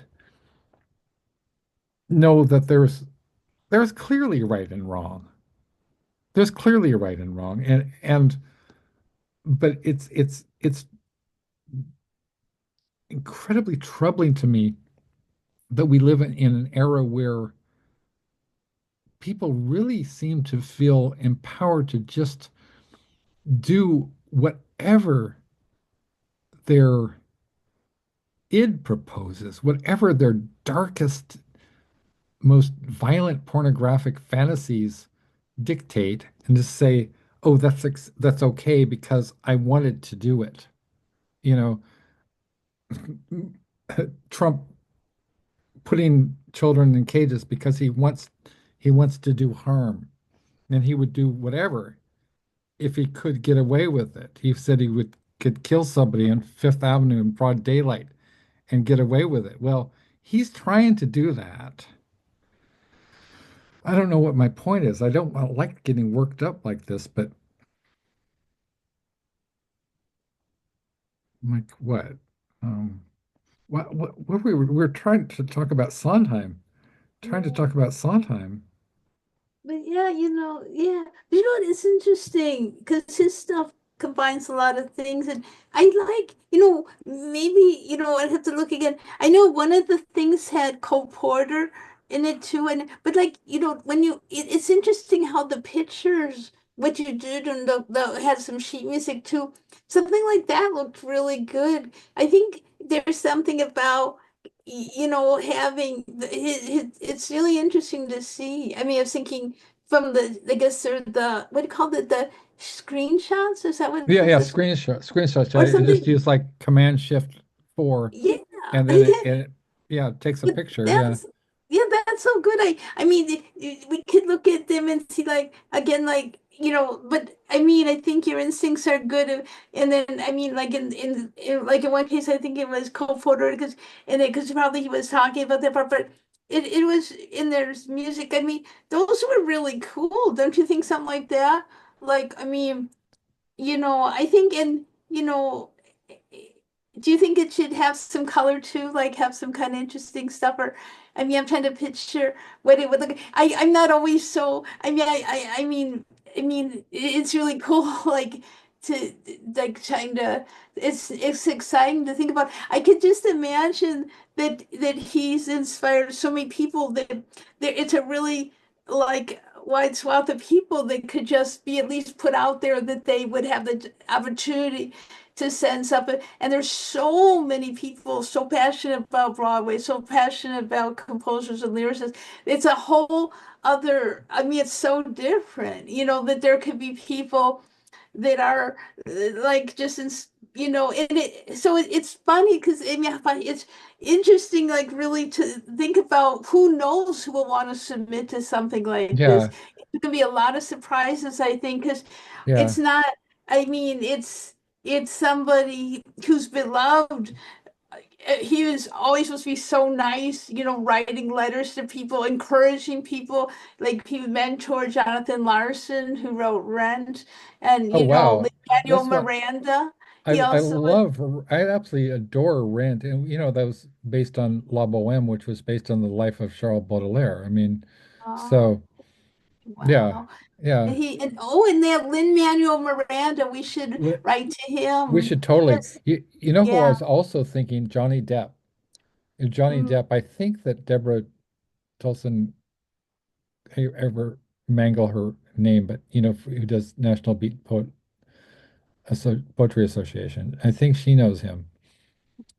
So, But like, so yeah, yeah, he might want to contribute. But I could see like maybe the Manuel Miranda. I mean, I think as soon as it's like a kind of thing that it's sort of written that we could know what we, how to say something. And you're yeah, great at saying how to, give somewhat, open guidelines, but how to express it. So if we posted or emailed it or something, or it was sent into a Facebook page or something that people would be able to know what to do from there, but it's expansive. I could just see it because it seems that it has a different almost trajectory because it is sort of different, and it's somebody so well regarded by in from so many different generations too. It'd sure. be interesting.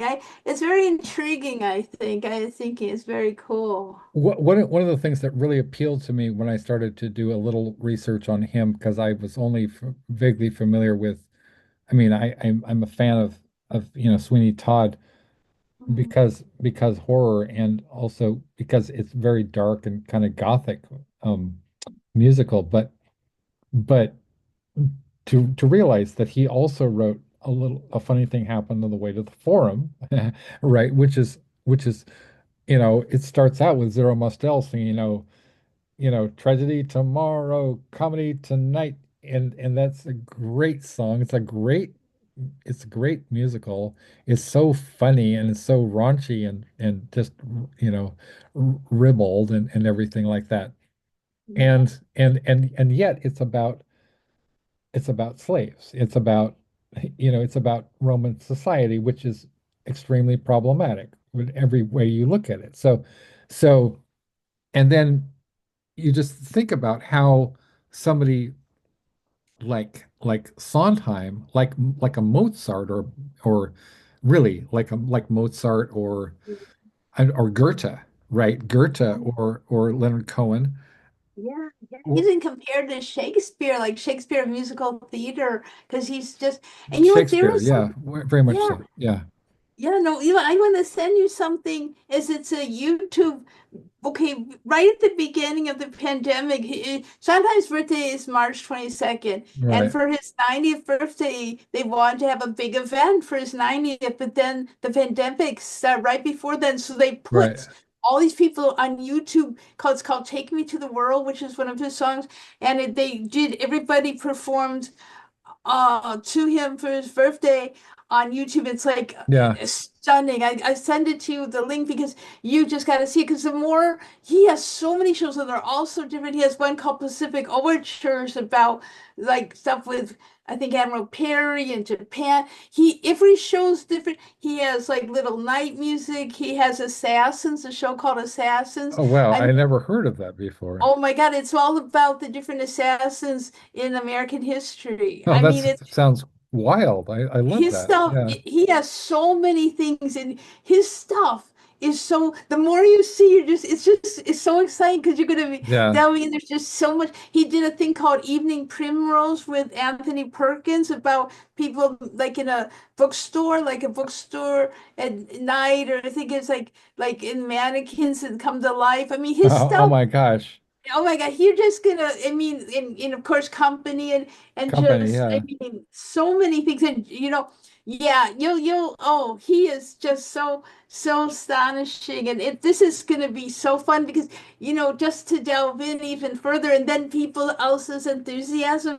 This is wonderful. I think this is one of the most beautiful things because he was just so awesome and I don't know that Yeah. anything like this has ever been. I don't even know of anything like there's been magazines like the Sondheim Review, Yeah. but I've never heard of something quite like this. And it just seems that you're the one to do it. You're the I think one to so, do yeah. it. I think You I'm know, qualified to do it. And we've yeah. we've had every single project that I've ever approached, I try to be absolutely impeccable. I mean, I get the people, the most qualified people, and and 99% of the time when I ask people, there's no question that they'll just like when I asked Poppy Z Bright. Initially, I said, Billy Martin, I said, hey, Billy, I would love to publish your piece on, your necrophiliac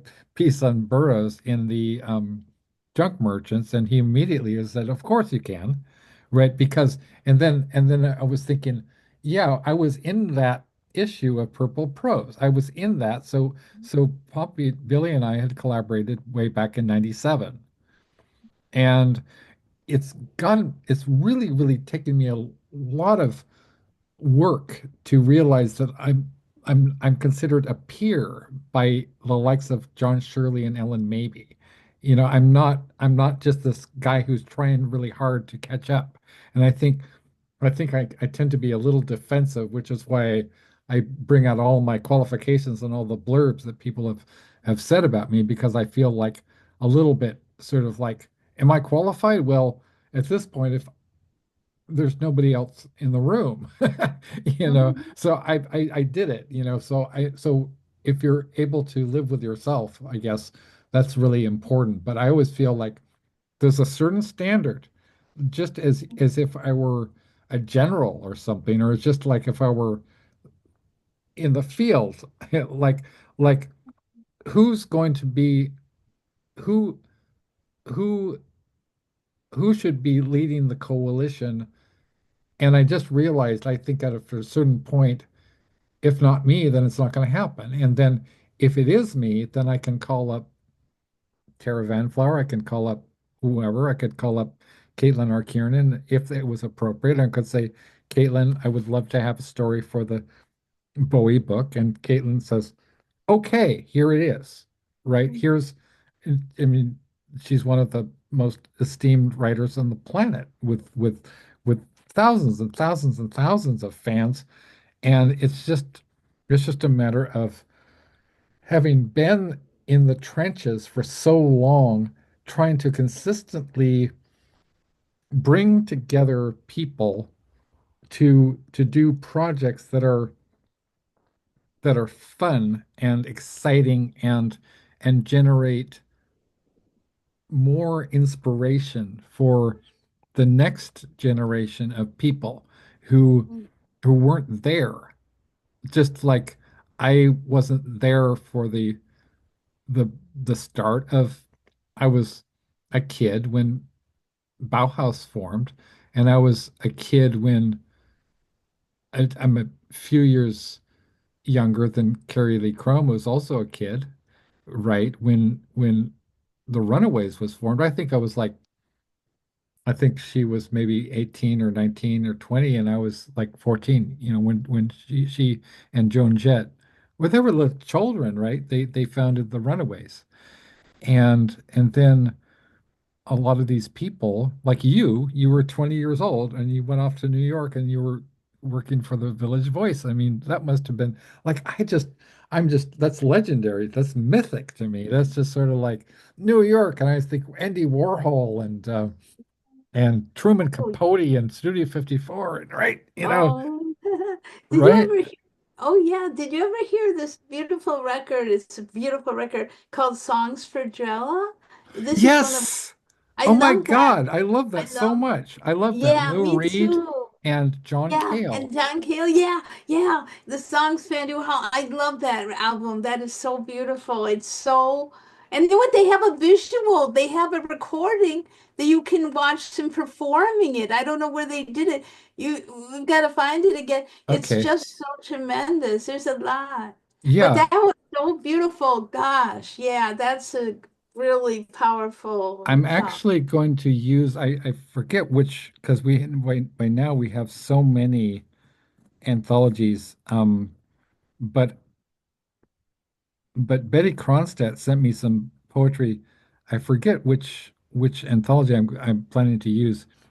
We had a it was it's not something I'm going to really talk about, but we had, until it was a really nice friendship until it got a little bit weird. But she was married to Lou Reed, Oh, hi.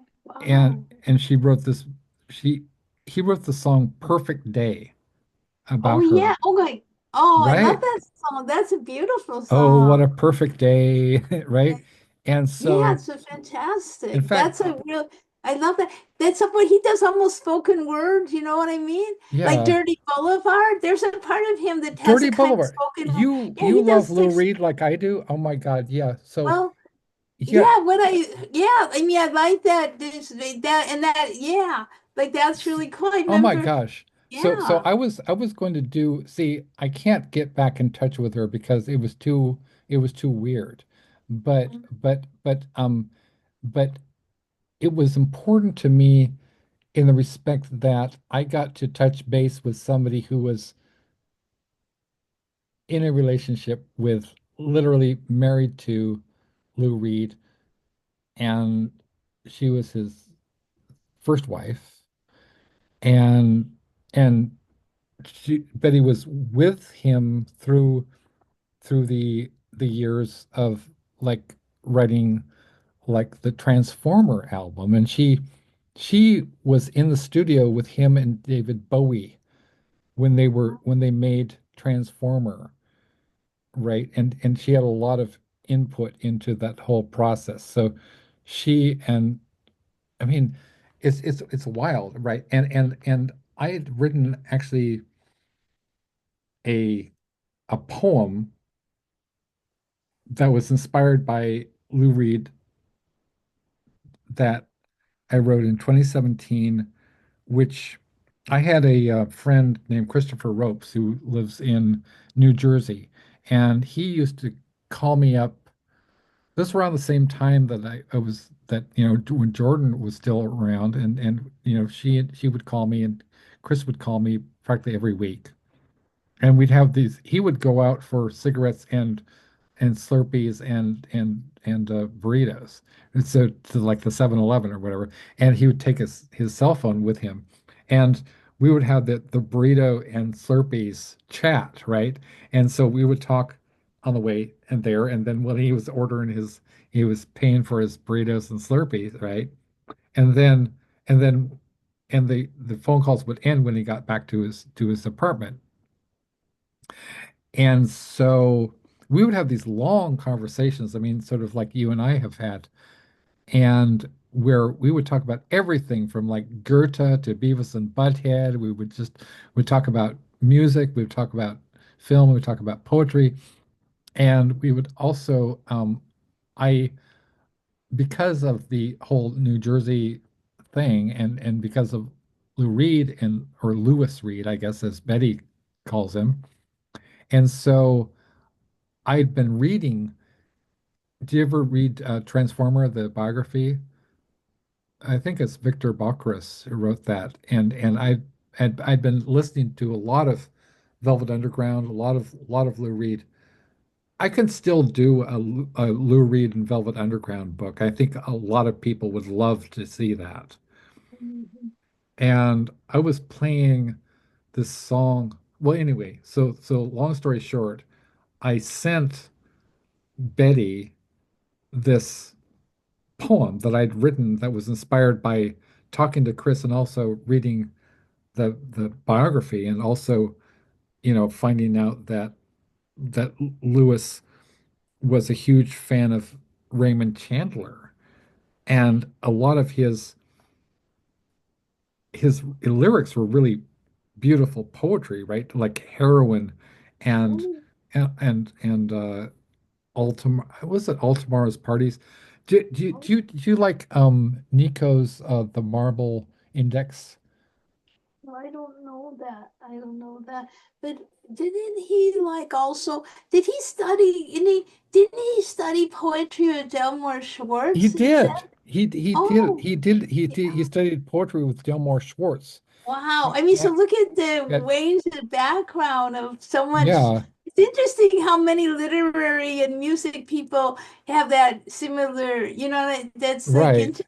And Yes. and it's so beautiful and amazing that you are in the outlaw Bible of American poetry. And as I pointed out, like, there's Ellen Mabey, and there's some of our friends and contributors to the Bauhaus book, Nelson Gary and Mark Olmsted, and then there's Leonard Cohen, and then there's Iris Berry, and and William S. Burroughs and Allen Ginsberg and and Tupac Shakur and you know and even Richard Pryor, that they're all you were kind of the eye of the storm in a way. You're kind of the eye of the storm of all of this, or maybe I am too, right? Or we all are kind of, we're What year all, was, yeah, what year did that book, do you know what year that book is from? let, 'Cause let me it get feels it's let me get my been copy. around. Okay, because I'm curious now. Wait, because the time, it's hard to keep track of time, Yeah, because it's just so a second. I had weird. to put down my earbuds so I can't hear. Mhm, Just a mhm. second.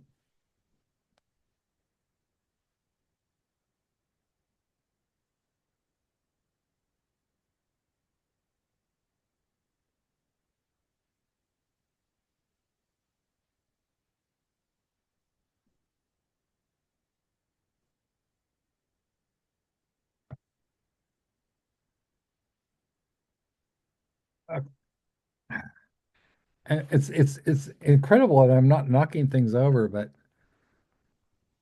with my brain condition, I've had to force myself to slow down and do things sequentially, which I'm not historically really good at. I Oh tend to like yeah. thrash around and do everything at once and then make a terrible mess. Oh yeah. But Sequencing is so hard. I mean, I know what you mean. Mhm. so okay, there's letter Lou Reed. So I'm locating. It's sort of like looking at a map, right? So Mhm. okay, so we got reading down from the top. We have I'm just looking for names I recognize. Hunter S. Thompson, obviously. Julia Vinograd, who was in Weirdo too. Gerard Malonga, who was part of the Andy Warhol crowd, right? Did uh, Michael McClure, Lawrence Ferlinghetti, Philip Whalen, and then and looking down the list, um, Diane de Prima, and your favorite guy, Frank O'Hara. Then you have Richard Pryor, Miguel Pinheiro. I mean, you like Miguel Pinheiro? He wrote Short Eyes and Oh, I'm not as familiar with this work, frankly, but it's very well regarded. I just, yeah. right, and then you have oh my goodness. So um, Karen Finley is next to, and you have Iris Berry, right? Our friend Iris Berry, the beautiful Iris Berry, Lou Reed, and Karen Finley, and then you have Che Guevara, Leonard Cohen, Tuli Kupperberg, um, then some John Giorno I recognize, Ira Cohen I recognize, and then there's you, Ellen Maybe, and then next to the late great Franci, and then Wow. Ann Waldman. Mark Olmsted is directly underneath your name. And then Nelson Gary is under that. And then and it goes on in that vein, D.A. Levy, Bob Kaufman, Jack Michelin, Harold Norse, William Carlos Williams, Dominic Lowell, right? Dominic Lowell and Walt Whitman, and you and Dominic Lowell and John Shirley and Thomas Roche all blurbed my book. And was it put out in the 90s or the 2000s too? Does it I say? Yeah, I'm I trying- think, and it opens up with a um I'm just going to read this. This is Wanda Coleman.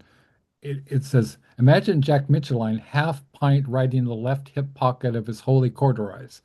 Walk in sunset, one arm around the sky. Oh, I like that. That's a very maybe-esque line. Mhm. One arm around the sky, the other around the earth as he rages against the clowns. Oh my gosh, clown horror, right? Who've denied the poet's blood. Then get a firm grip on your soul, bust the cover of Outlaw Bible, and let the century gush. Wow. Wanda Coleman, right? Wanda Coleman, the late great Wanda Coleman, who died in 2013. I mean, and it was put out by Perseus Books. I don't know what that is. It's 1999, and Wow. I think it was between. was it S.A. Griffin with and then Alan Kaufman and I forget there was some sort of weird politics.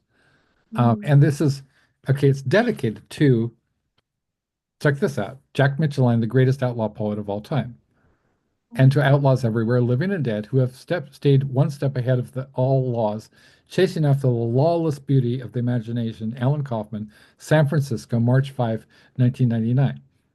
Now, the and I am now in a book with Jack Mitchelline and Alexis Roan Fancher and Catfish McDarris, who also wrote the introduction, and Neely Cherkovsky and Charles Bukowski. So I've joined the group, and if this book was put out now, I would be in this book. That blows my mind, right? I mean, yeah. I was put up for, for inclusion and praying by Catfish Stephen McDarris, who just basically he keeps sending me things. He says, "Could you publish this? Could you publish that? Could you whatever? Just do whatever you want with it." And I'm like, well, I don't even know what to tell people. Like, yes, of course. I mean, your wish is my command. Your wish is my command.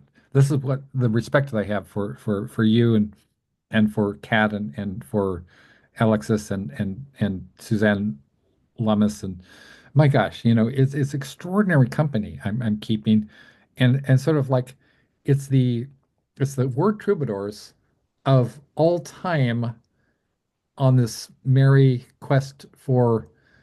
It's always been the artists, right? The artists and the poets who've really led the charge against the sinister forces, and we've been like, Shakespeare, right? Shakespeare during the reign of Queen Elizabeth, who could have anybody murdered at any time, is very, very stressful to be sort of an artist. Well, it's always stressful to be an artist. So I think that's where you get the kind of figures like of sort of like the court jester, right? And the clown and the people who were we're clowns in a way. I mean, we're thumbing our noses at authority. We're saying, hey, man, you could have us thrown in jail. You could kill us. You could murder us or our family. You could have us disappeared. What you cannot do is take away our spirit. And as long as we have breath and as long as we can move and type and speak and love and make music or movies or paintings or anything or musicals, that there's there's a gift we have brought into being like a child, which we give to the future, right? Like we're not going to be around in whatever, I don't know how long I don't like to think about that but because I have a really good friend and collaborator who's, you know, man, is really, really, really, really ill. I really Um, worry about them. But but it's like for the future, like we can read a Shakespeare play and you always in the midst of tragedy, like talk about like, you know, tragedy tomorrow, comedy tonight, right? In Shakespeare, in the grimmest of plays, in the grimmest of his tragedies, you always have the jester, the fool, the bad puns, the sexuality, the this awful kind of, groaning puns and wordplay, and there's a lot more of it than people realize, especially when you are kind of look a little beneath the scenes and beneath the words, the level of language, and you realize and Hamlet is incredibly bawdy stuff. It's very earthy because it's very, very human. It's very us. And And I think that we were talking about like doing outreach for the whole the whole community, no matter who you are. One of the things I'm really proud of is that I develop writers and I bring people along and people who have been discouraged from writing, or people told that you'll never make it, or you never you have to do it my way. You have to, in order to accomplish whatever, you have to do it this way. And I think, well, at this point, I am a major publisher and I can do whatever the hell I want. It's like it's like in when you and was it was it Ellen Maybe Band, or was it the video you did where you're doing Picasso, right? And we're artists. We can do whatever we want, right? Mhm. We're artists, right? So so this whole idea that there's somebody who's setting the rules, is making the rules. I'm saying, fuck the rules. We are artists. We can do whatever we want. And one of the rules is thou shalt be in competition with other artists, right? It's one of the most obnoxious unwritten rules is that you have to be kind of exclude people. You have to have a closed shop. Also, you can't immediately like I laugh when I see people say, well, we're a very important publisher and we can't be bothered to respond to you. It will going to take you, maybe 7 or 8 months to till we respond. You could be dead by then. I mean, some people have cancer, right? So I mean, some people are just plain old. You could die before they return your manuscript and reject your manuscript. And so what I want to subvert that whole paradigm and say, I will respond to you immediately. If I like what you send me, I will accept it that day and you'll get a whatever honorarium that day, right? Mhm. And completely subvert expectations, blow people's minds.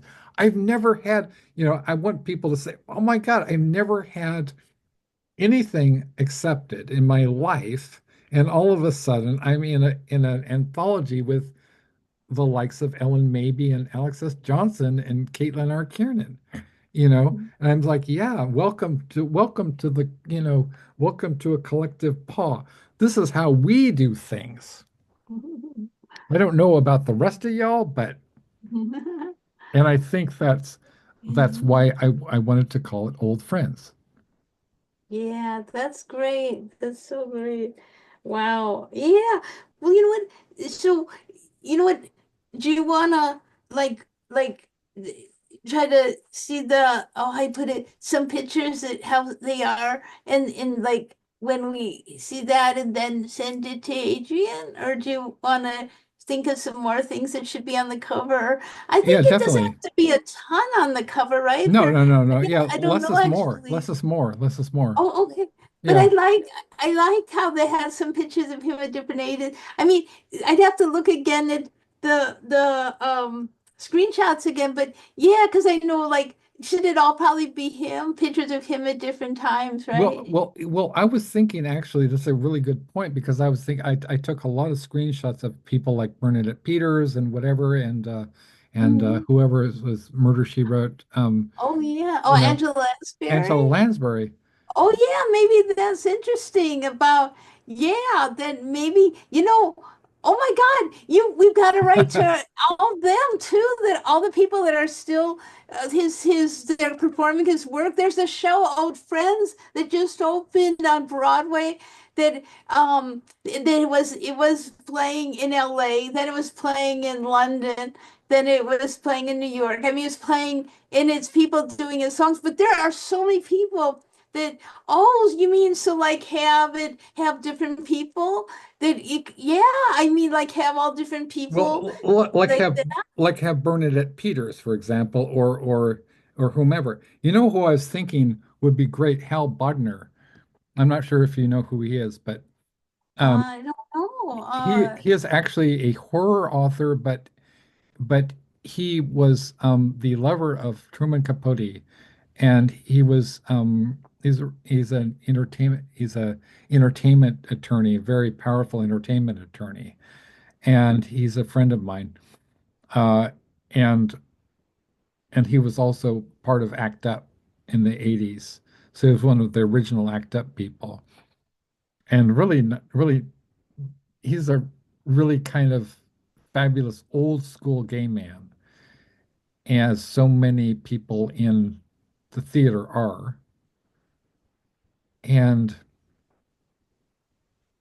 I love that. I mean, I love that flamboyance. Like I'm very open about the fact I identify with people like Judy Garland, and Marilyn Monroe and Britney Spears even. I mean, I think I've been very, very empowered by, I don't like the term coming out because it has so much political kind of overtones and drag, but I love drag. I love the whole concept of sort of like you can be anything you like, right? You can you can be fabulous.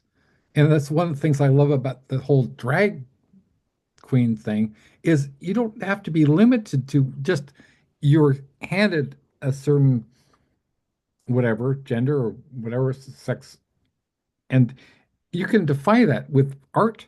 You can do magic. You can put on makeup. You can you could be anything. And I think that art is a kind of a drag, right? It's a kind of a magic. It's a glamour, and we can do that. And so it's taking, like, I love people like Harvey Fierstein.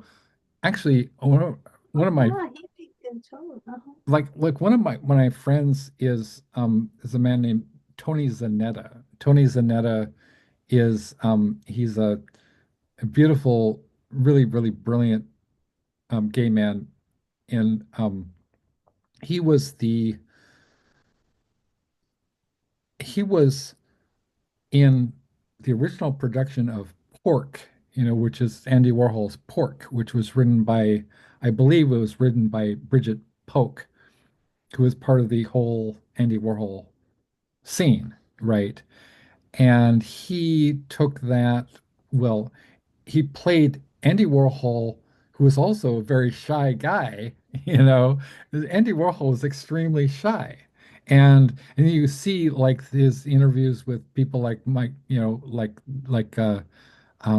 was it Michael, it was one of those big talk shows back in the 70s, Michael Douglas, or not Michael Douglas, but um anyway, one of those talk shows, right? And he's got Edie Sedgwick with him, and Edie Sedgwick, and they were probably totally high on speed or whatever. But Edie, he instead of responding to the talk show host, he whispers in Edie's ear, and then he's like, and then Edie says something, and that's what Andy wants to say is right, exactly. And I'm also friends with, so and he played Andy Warhol in the original production of Pork, which is named after Bridget Polk, who would go around with a syringe full of Dexedrine or something and stick it in people's ass, and be like, they get a little shot of speed, right?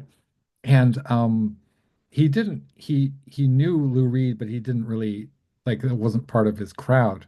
And then they took the production of Pork to London, which is where Angie Bowie, who's also a Facebook friend of mine, and and David Bowie would come out to see, they came out to see the show, right? Because and then they had Dana Gillespie, who David Bowie wrote the song Andy Warhol for Dana Gillespie to sing. And then a bunch of other stuff happened, but basically Tony wound up living with Angie and David and all kinds of shenanigans, right? And then in London, they came over to the US, and then Tony Zanetta was the tour manager for Ziggy Stardust, right? and so maybe he well he now he designs these showcases, right? He designs these showcases which are sort of like if you go to like Bed Bath and Beyond or whatever, right? It looks like your bedroom, you know. He designs those things. And he's the guy who designed, who kind of helped to fashion Bowie's whole Ziggy persona, right? Yeah, amazing. Yeah. And also I'm also friends with Bibi Hansen, who's the mother of Beck.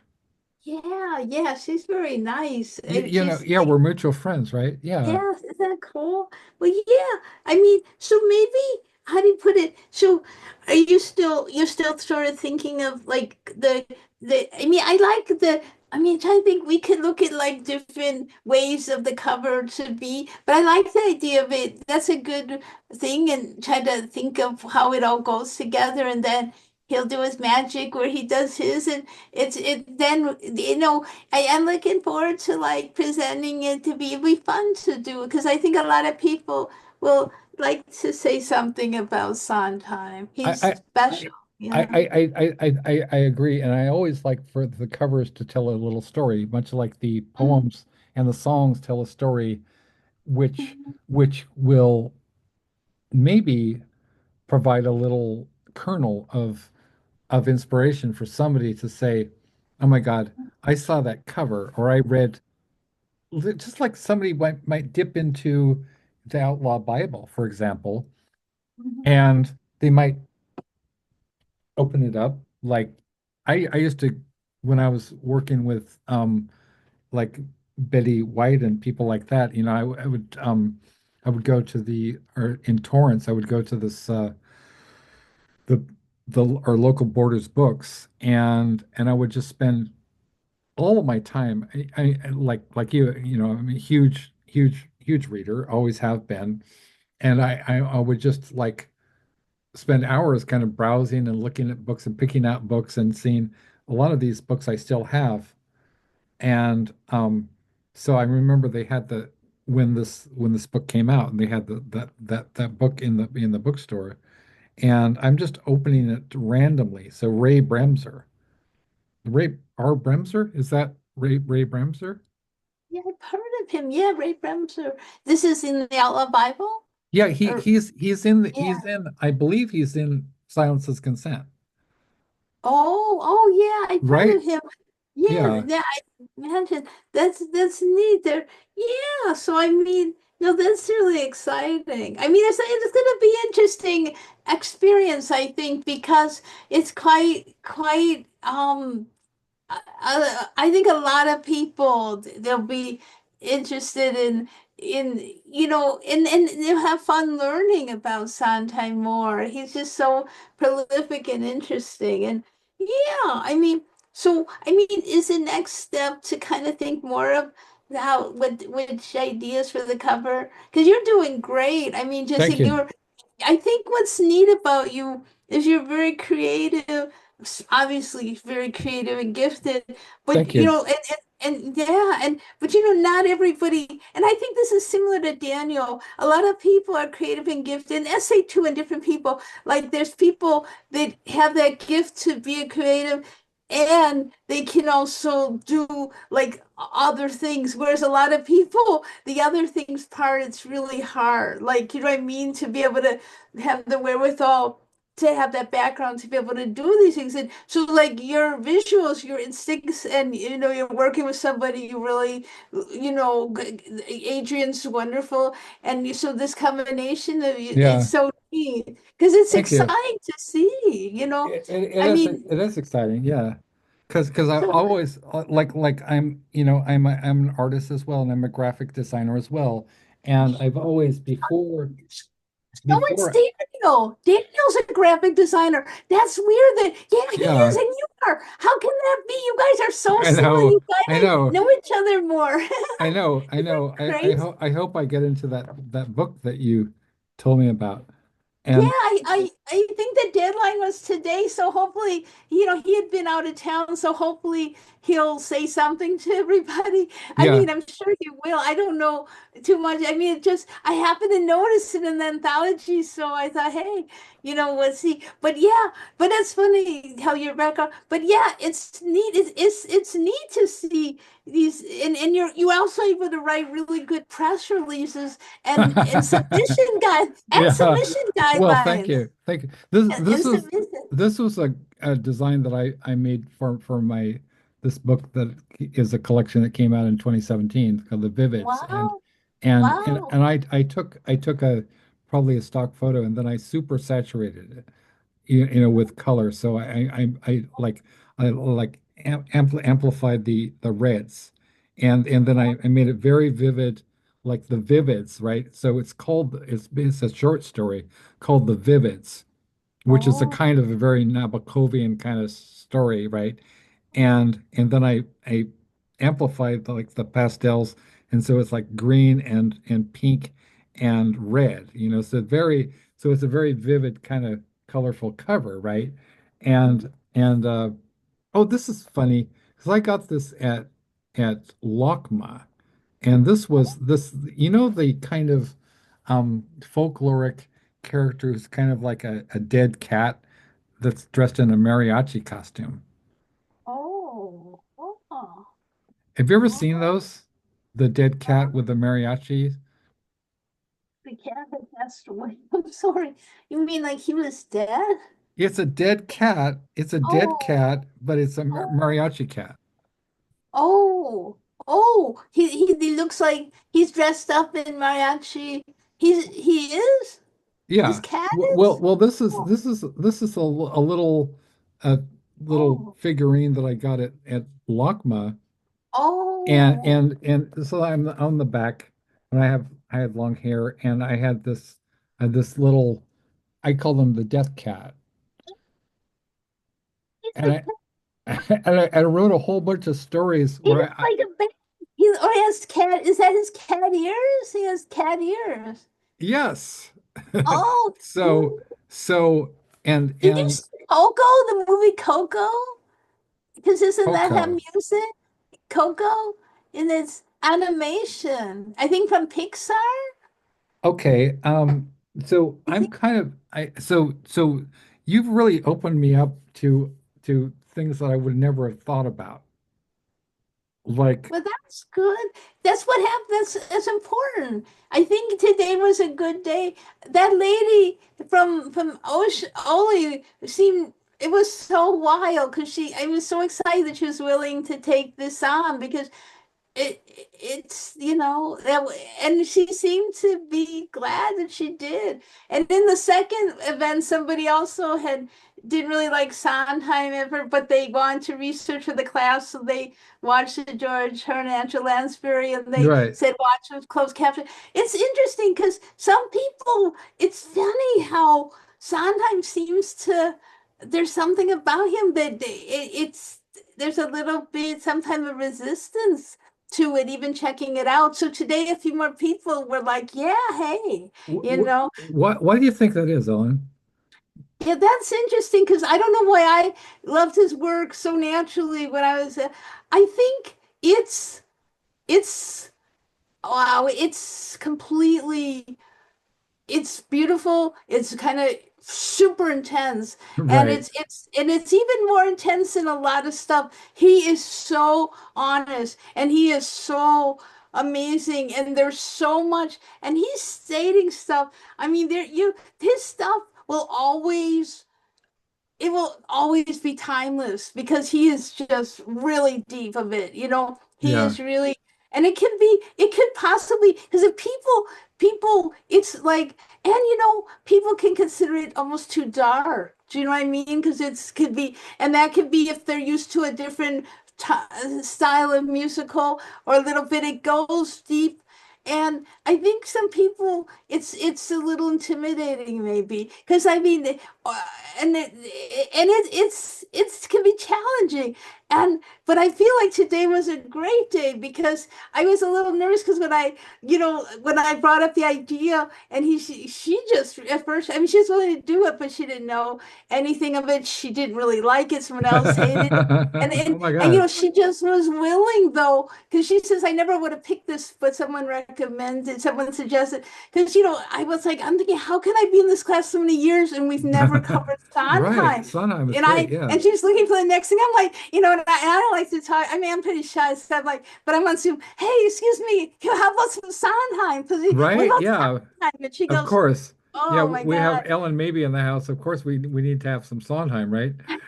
What do you mean? Can you imagine? I can't even imagine. I've been in this class for probably almost 4 years, and we've never shown anything by Sondheim. So I'm like, well, why is that? So I had Right? to know.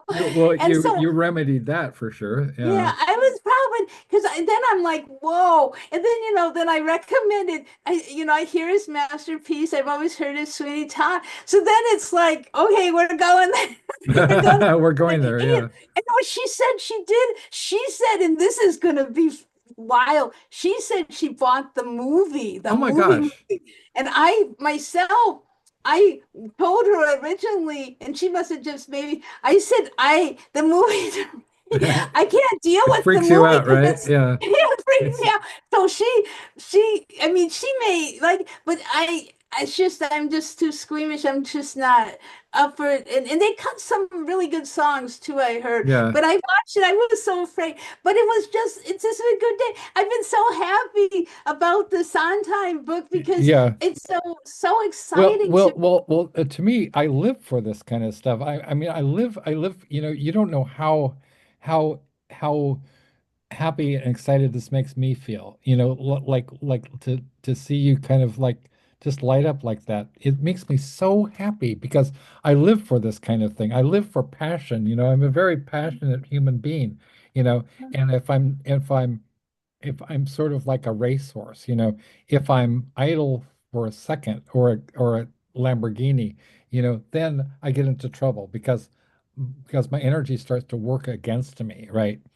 But if it's flowing in one positive direction, if I'm working with somebody who's as passionate as I am, and Ellen maybe, I mean, that can lead to all kinds of beautiful things.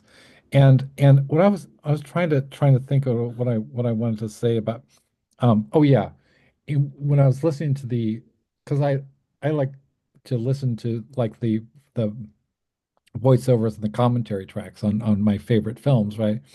And I was listening to the commentary track by Johnny Depp on Sweeney Todd, and he was saying how that for the film they actually they sang it for real. They didn't do like lip syncing because he said it makes a huge difference. You can see like your larynx vibrate, in the movie. So now you want to be as realistic as possible. So if people break into song, they're actually breaking into song, right? I'm doing my like I you know I, I used to this will crack you up. I've never admitted this to anybody, particularly on a broadcast, but what the hell? Nobody watches these things. I really love Liza Minnelli. Okay, Oh, adore Liza Minnelli, right? And I would used to freak out my wife because I would like spontaneously like break into song like that because I totally identify with her. I mean I'm crazy like that, I'm also crazy like Lady Gaga, right? I'm so yeah. intense, man. There's this thing on PBS. I think it's a Great Performances or American Masters that's just on like down here. It's on like, and it either just happened or was on yesterday or the day before. Yeah, If you like look on your PBS, I don't know what it is up north there, but that you could look on the PBS. There's a documentary about her that just it was about put out. Liza. Oh my gosh, Yes. Yeah, I I can't. forget what it's called, but it's a So cool, new yeah. PBS I documentary. really identify with these women who are very tragic kind of characters who are very like who is it? Diana Ross, Lady Sing the Blues. you know, Oh, Billie Holiday? Billie Holiday or Janis Joplin or Yeah. these you know incredible women. And I think that's again, as I was talking about drag earlier, that that whole drag culture is like, particularly I was thinking, like the song Vogue by Madonna, right? And it comes out of like these black, these some of their trans gender, like black black men, who would kind of, the whole idea of putting on the mask, putting on the persona, putting on that kind of dignity, that royalty, of the the faces that we kind of, dream about, that are the architects of our unconscious, you know, as put before us by, the likes of Bob Fosse, for example, or Oh, Bob Fosse. Bob Fosse, right? Fosse. Mm. Do you ever see the Birdcage, with Robin Williams and Didn't I? Oh my God, I don't think I did. Oh, I gotta see that. That's supposed to be, it I gotta is so see. fun. And what's his name? Oh my Oh, gosh, is it Nathan Lane? Nathan Lane, who was Wow. genius.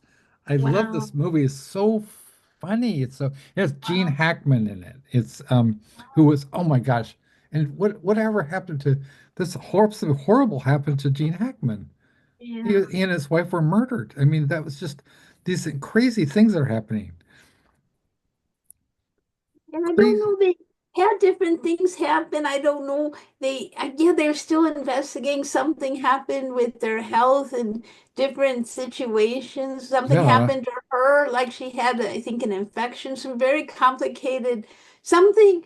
Yeah, it's almost like you have to read about because it's very complicated situations that happened, I think, and they both so yeah, it's been a really scary, weird time with things Yeah. happening.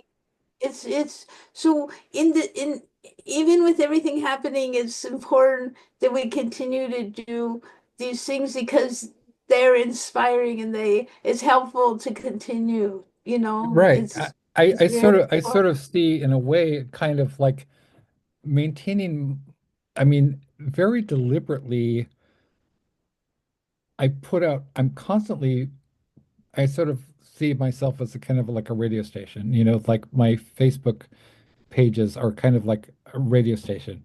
And Okay. I want to put out a beacon of like, sort of like during Nazi Germany when you had the White Rose, or you would have the voice of whatever, the Voice of America, would you'd have um FDR's, fireside speeches, and somebody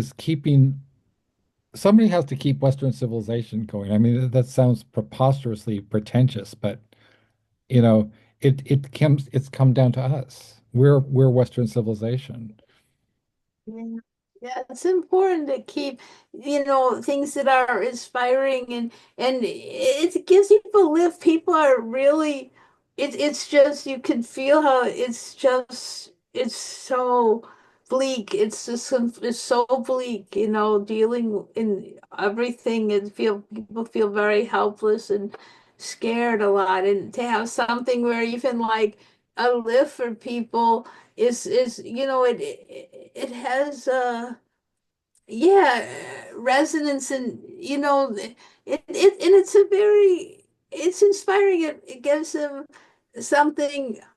Art is huge for people. So this is really good. It was so spontaneous because I don't know, I just started thinking you do all these things. Yeah, It just occurred to me, hey, why not ask to right. see if that'd be up your Yeah. alley? Well, Because r- it's different. It's kind of different, a little different. it The it time, isn't it? But still it's good. something that I would never have thought of myself.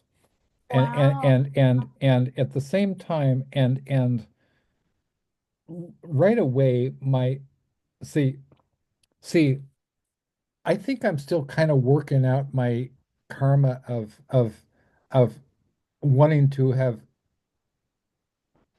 there's a lot of karma that I'm still working out, and I think that I've flushed out of my system, like, and that has to do with my kind of self doubt or self loathing or self hatred, really. That's complicated, but because I was gaslighted for many years for things like, for example, like the fact that I don't drive. People would be very hateful and hurtful to me, and that hold it over me. And and maybe that's the one thing that they had that they could do better than me, right? Or they could do math better than me, or they could drive a car. And that was it. And there's been people have been very cruel, like, Renee Diedrich was very cruel to me. And and also, and I'll just say it. I mean, I say like Denise DeMars was very cruel to me. For no reason. We worked together at LA Harbor and with my mom as well. And we were we were both on Rick Lupert's thing, and she'd forgotten this is how narcissistic she is. And I don't mind saying this because she will never watch the show anyway. She was so narcissistic, she didn't even remember that she disrespected me in the pages of my own magazine that I wrote for back in the 90s. She was really mean to me when we were coworkers. She didn't even remember that. She didn't remember the fact that she blocked me on social media based on, horrible rumors about me being a transphobe. And then, and then she'd even forgotten, she'd, she didn't know who I was. So when she popped up, I was like, oh shit, that's Denise Dumars, right? And then she was saying, she was trying to kiss my ass and say, "Oh wow, I wish I'd known about the Bauhaus book. I wish I'd known because, and I'm thinking, what, lady? You know, there's a reason you didn't know about the Bauhaus book is because you had me blocked. And so she has me blocked on my major account. And so like people can be awful and they don't even realize how their behavior can impact your life in a way that you're completely innocent of any wrongdoing or any transgression against them, but they will hurt you and then blithely go about their business. And so people were very, including my ex-wife, were very hateful and hurtful to me because I don't drive. And that's the one thing that I can't do. And so for many years I thought that people like I didn't realize that I was a peer of y'all.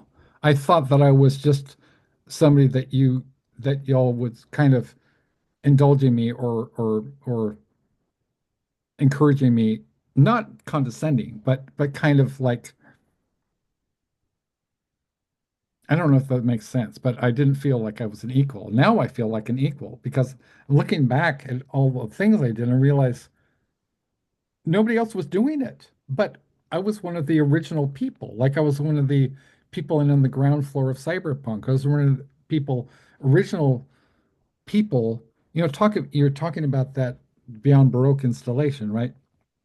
I wrote for this magazine in Australia called Dark Angel magazine, which is now all of the issues of Dark Angel magazine are in the the library of Victoria, Australia. I mean, the National Library of Australia. It's considered culturally significant. And I had no idea at the time. It was just, oh, this is a zine I'm writing for. Well, it turns out it was an extremely important zine, and it's recognized by the Australian government as important. That's great. Yeah, no, there's no, it's sometimes inexplicable the things that happen and over time and stuff. And it's particularly hard when as artists, people can feel very insecure, and that's hard, because there's so much one's up against, and then extra things that happen that are really harsh. extremely harsh and difficult make it even worse. And when the era we're in is even extra worse. So it's good to see all the things you're doing, and I think you're Thank you. in a good era. I think this era is a very creatively a lot going on. I think it's going to be very important for people to cling to that and to be, have there's affinity with a lot of people. That's really important with people. Like that's why partially why Iguana was so like special for everybody because they felt welcome there. They felt a good, feeling in there respect with the others. I think if people feel respected and everything and valued, that means such a lot for people and Yeah. for artists and sensitive people, especially, Right, right, right. Well, I feel Mhm. that way. I feel like your work has been such a touchstone for me. And whenever I feel down, I mean, I will access your work much as I would access the Beatles, much as I would access the Doors, much as I would access the Rolling Stones or Janis Joplin um or Leonard Cohen, because all of this angst or neurosis or whatever, it at the end of the day, it doesn't matter because it produces one gem. Like there were two girls. It produces one ball and chain record store. It produces something that's so much more powerful than we are as individuals. I mean, I think that I'm very proud of. I know you've endorsed my work, more than one occasion. And I'm very proud of that fact.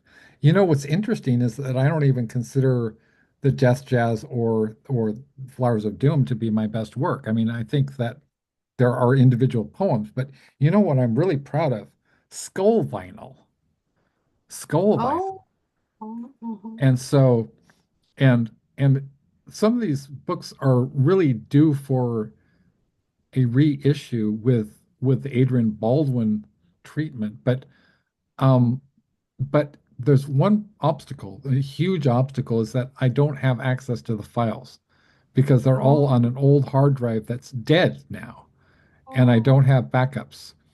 So, oh, oh. Could somebody who types type it for you? I well, I mean, was thinking of that. I was thinking someone who of, types really well. I mean, they yeah, maybe be a professional type that there would be, are they like full-length books, right? That somebody who oh, type very oh, they're well, who's, they're full-length books. Yeah, they're yeah, about 200, 230 pages or so. yeah. Well, Skull Vinyl is incredible.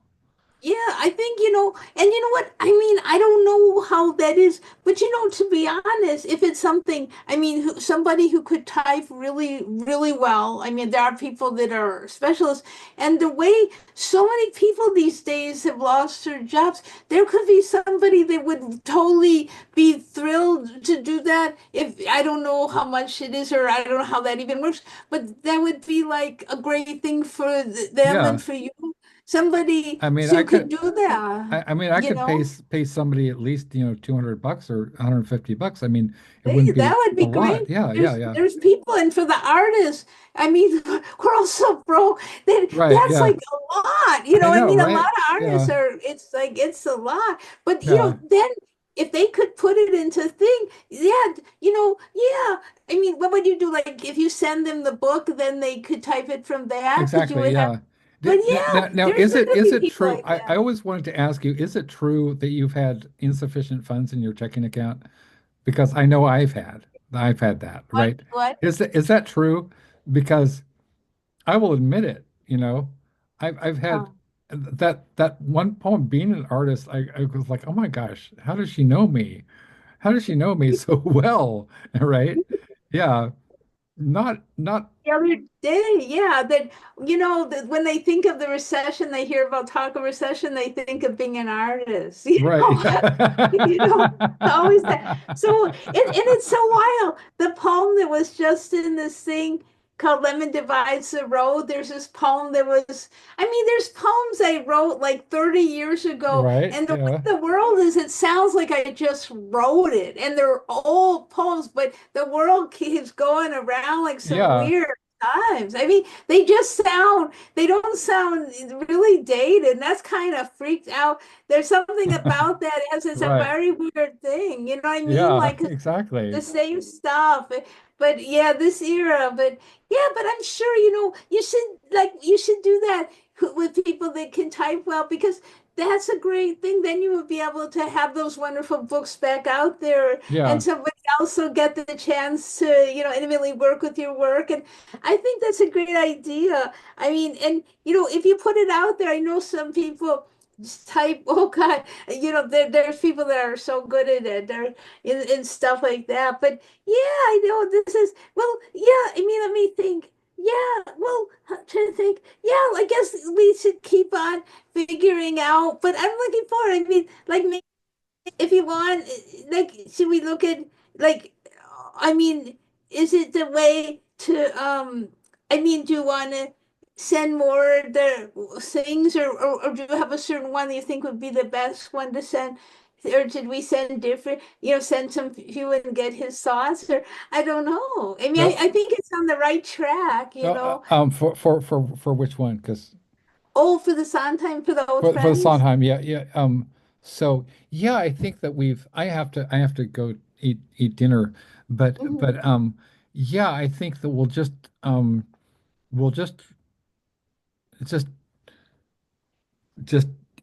take the time it takes. I mean, he's very quick. He's a sharp guy, and he really I mean, what you've seen what he's done with like our last five books, right? Or six or seven books, actually, because we have the Floppy Shoes Apocalypse 3, which is coming out. So I gotta go, but we have the Black Sabbath book is actually next in the assembly line. So I love you so much, Ellen, and I really love having our our really intimate, fascinating, significant conversations about really cool stuff. Post it or archive it, or so we'll be able to hear if we have ideas or something to think about, Yeah, But at any rate, yeah, if you think of more the visuals or stuff, and we'll see. But it's exciting. I think it's good. I think it's good. I think a lot of people be excited for that, and it has its right. own trajectory. It's Yeah. it's sort of like, even during like the Vietnam era, you had the Black Panthers, right? And then you had in World War II, you had the Victory Garden. People would grow the Victory Garden. People would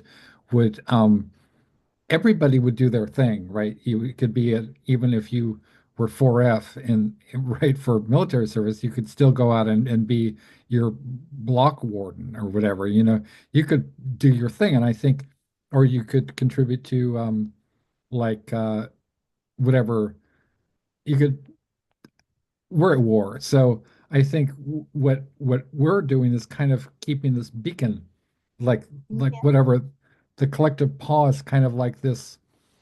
It's a Yeah. beacon. It's right. It's what, Lady Liberty used to be until, Franz Kafka was very prescient when in America with a K, he replaced the statue. He put a sword in the hand of Lady Liberty. Well, now I think that we're living Franz Kafka's worst nightmare,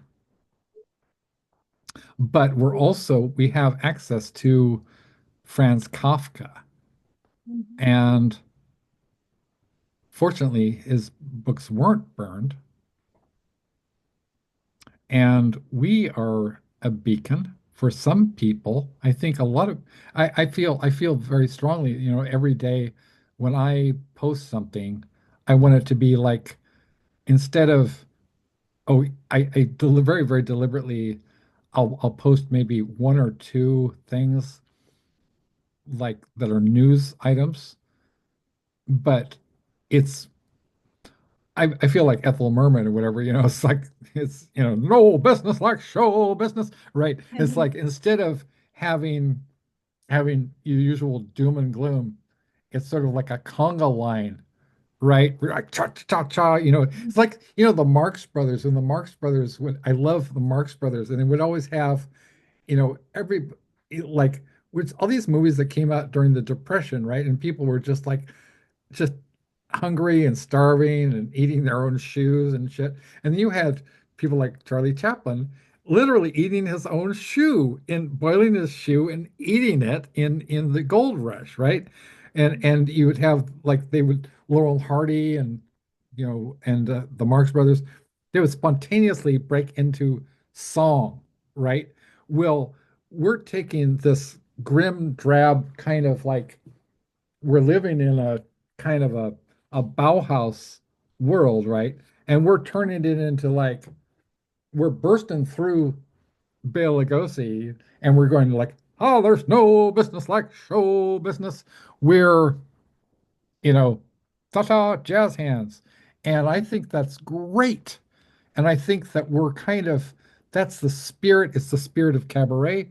It's the spirit of like, let's put on a show. We don't know if we're going to live till to see tomorrow, but by gosh, by golly, with a kind of a mid-Atlantic accent, by gum, we're going to do it. We're going to, you know, we'll give them hell. You know what I mean? And I sort of see us, we're sort of like Mickey Rooney and Judy Garland, right? We're just like, ta-da! Yeah, really good. It's nice to have things to look forward to. It makes a big difference. It's a real it can be very struggling with everything, and it's hard. It's nice to have these art beacons of stuff, and it's homages to really like Sondheim and stuff like that, and other people. It's very good.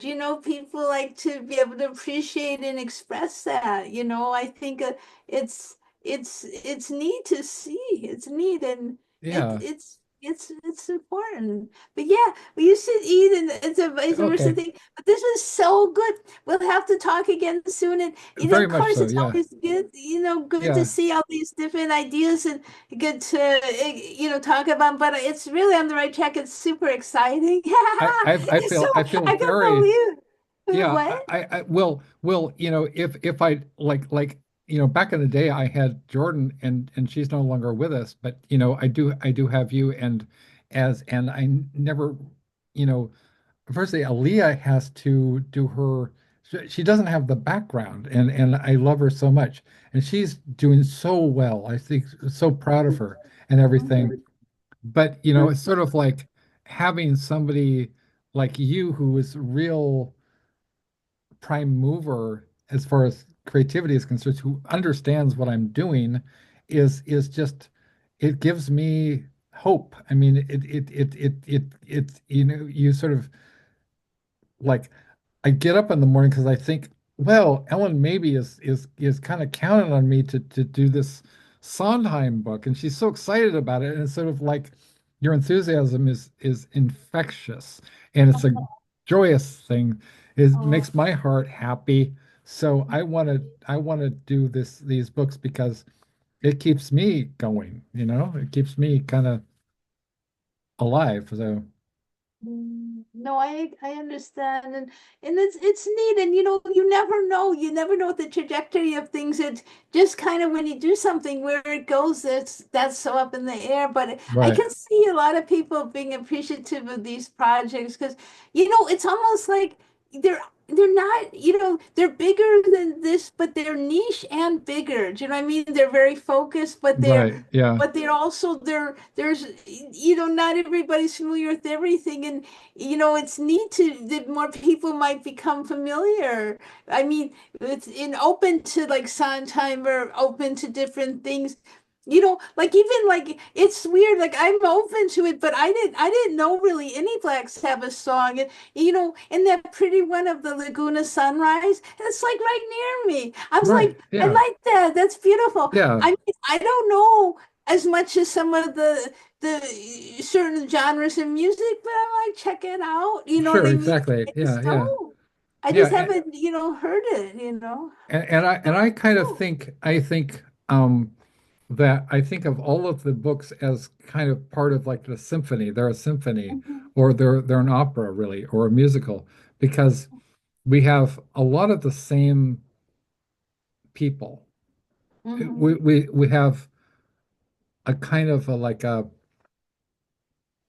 and de facto staff. I mean, people who are just I can always count on for something. I can always call on people for something.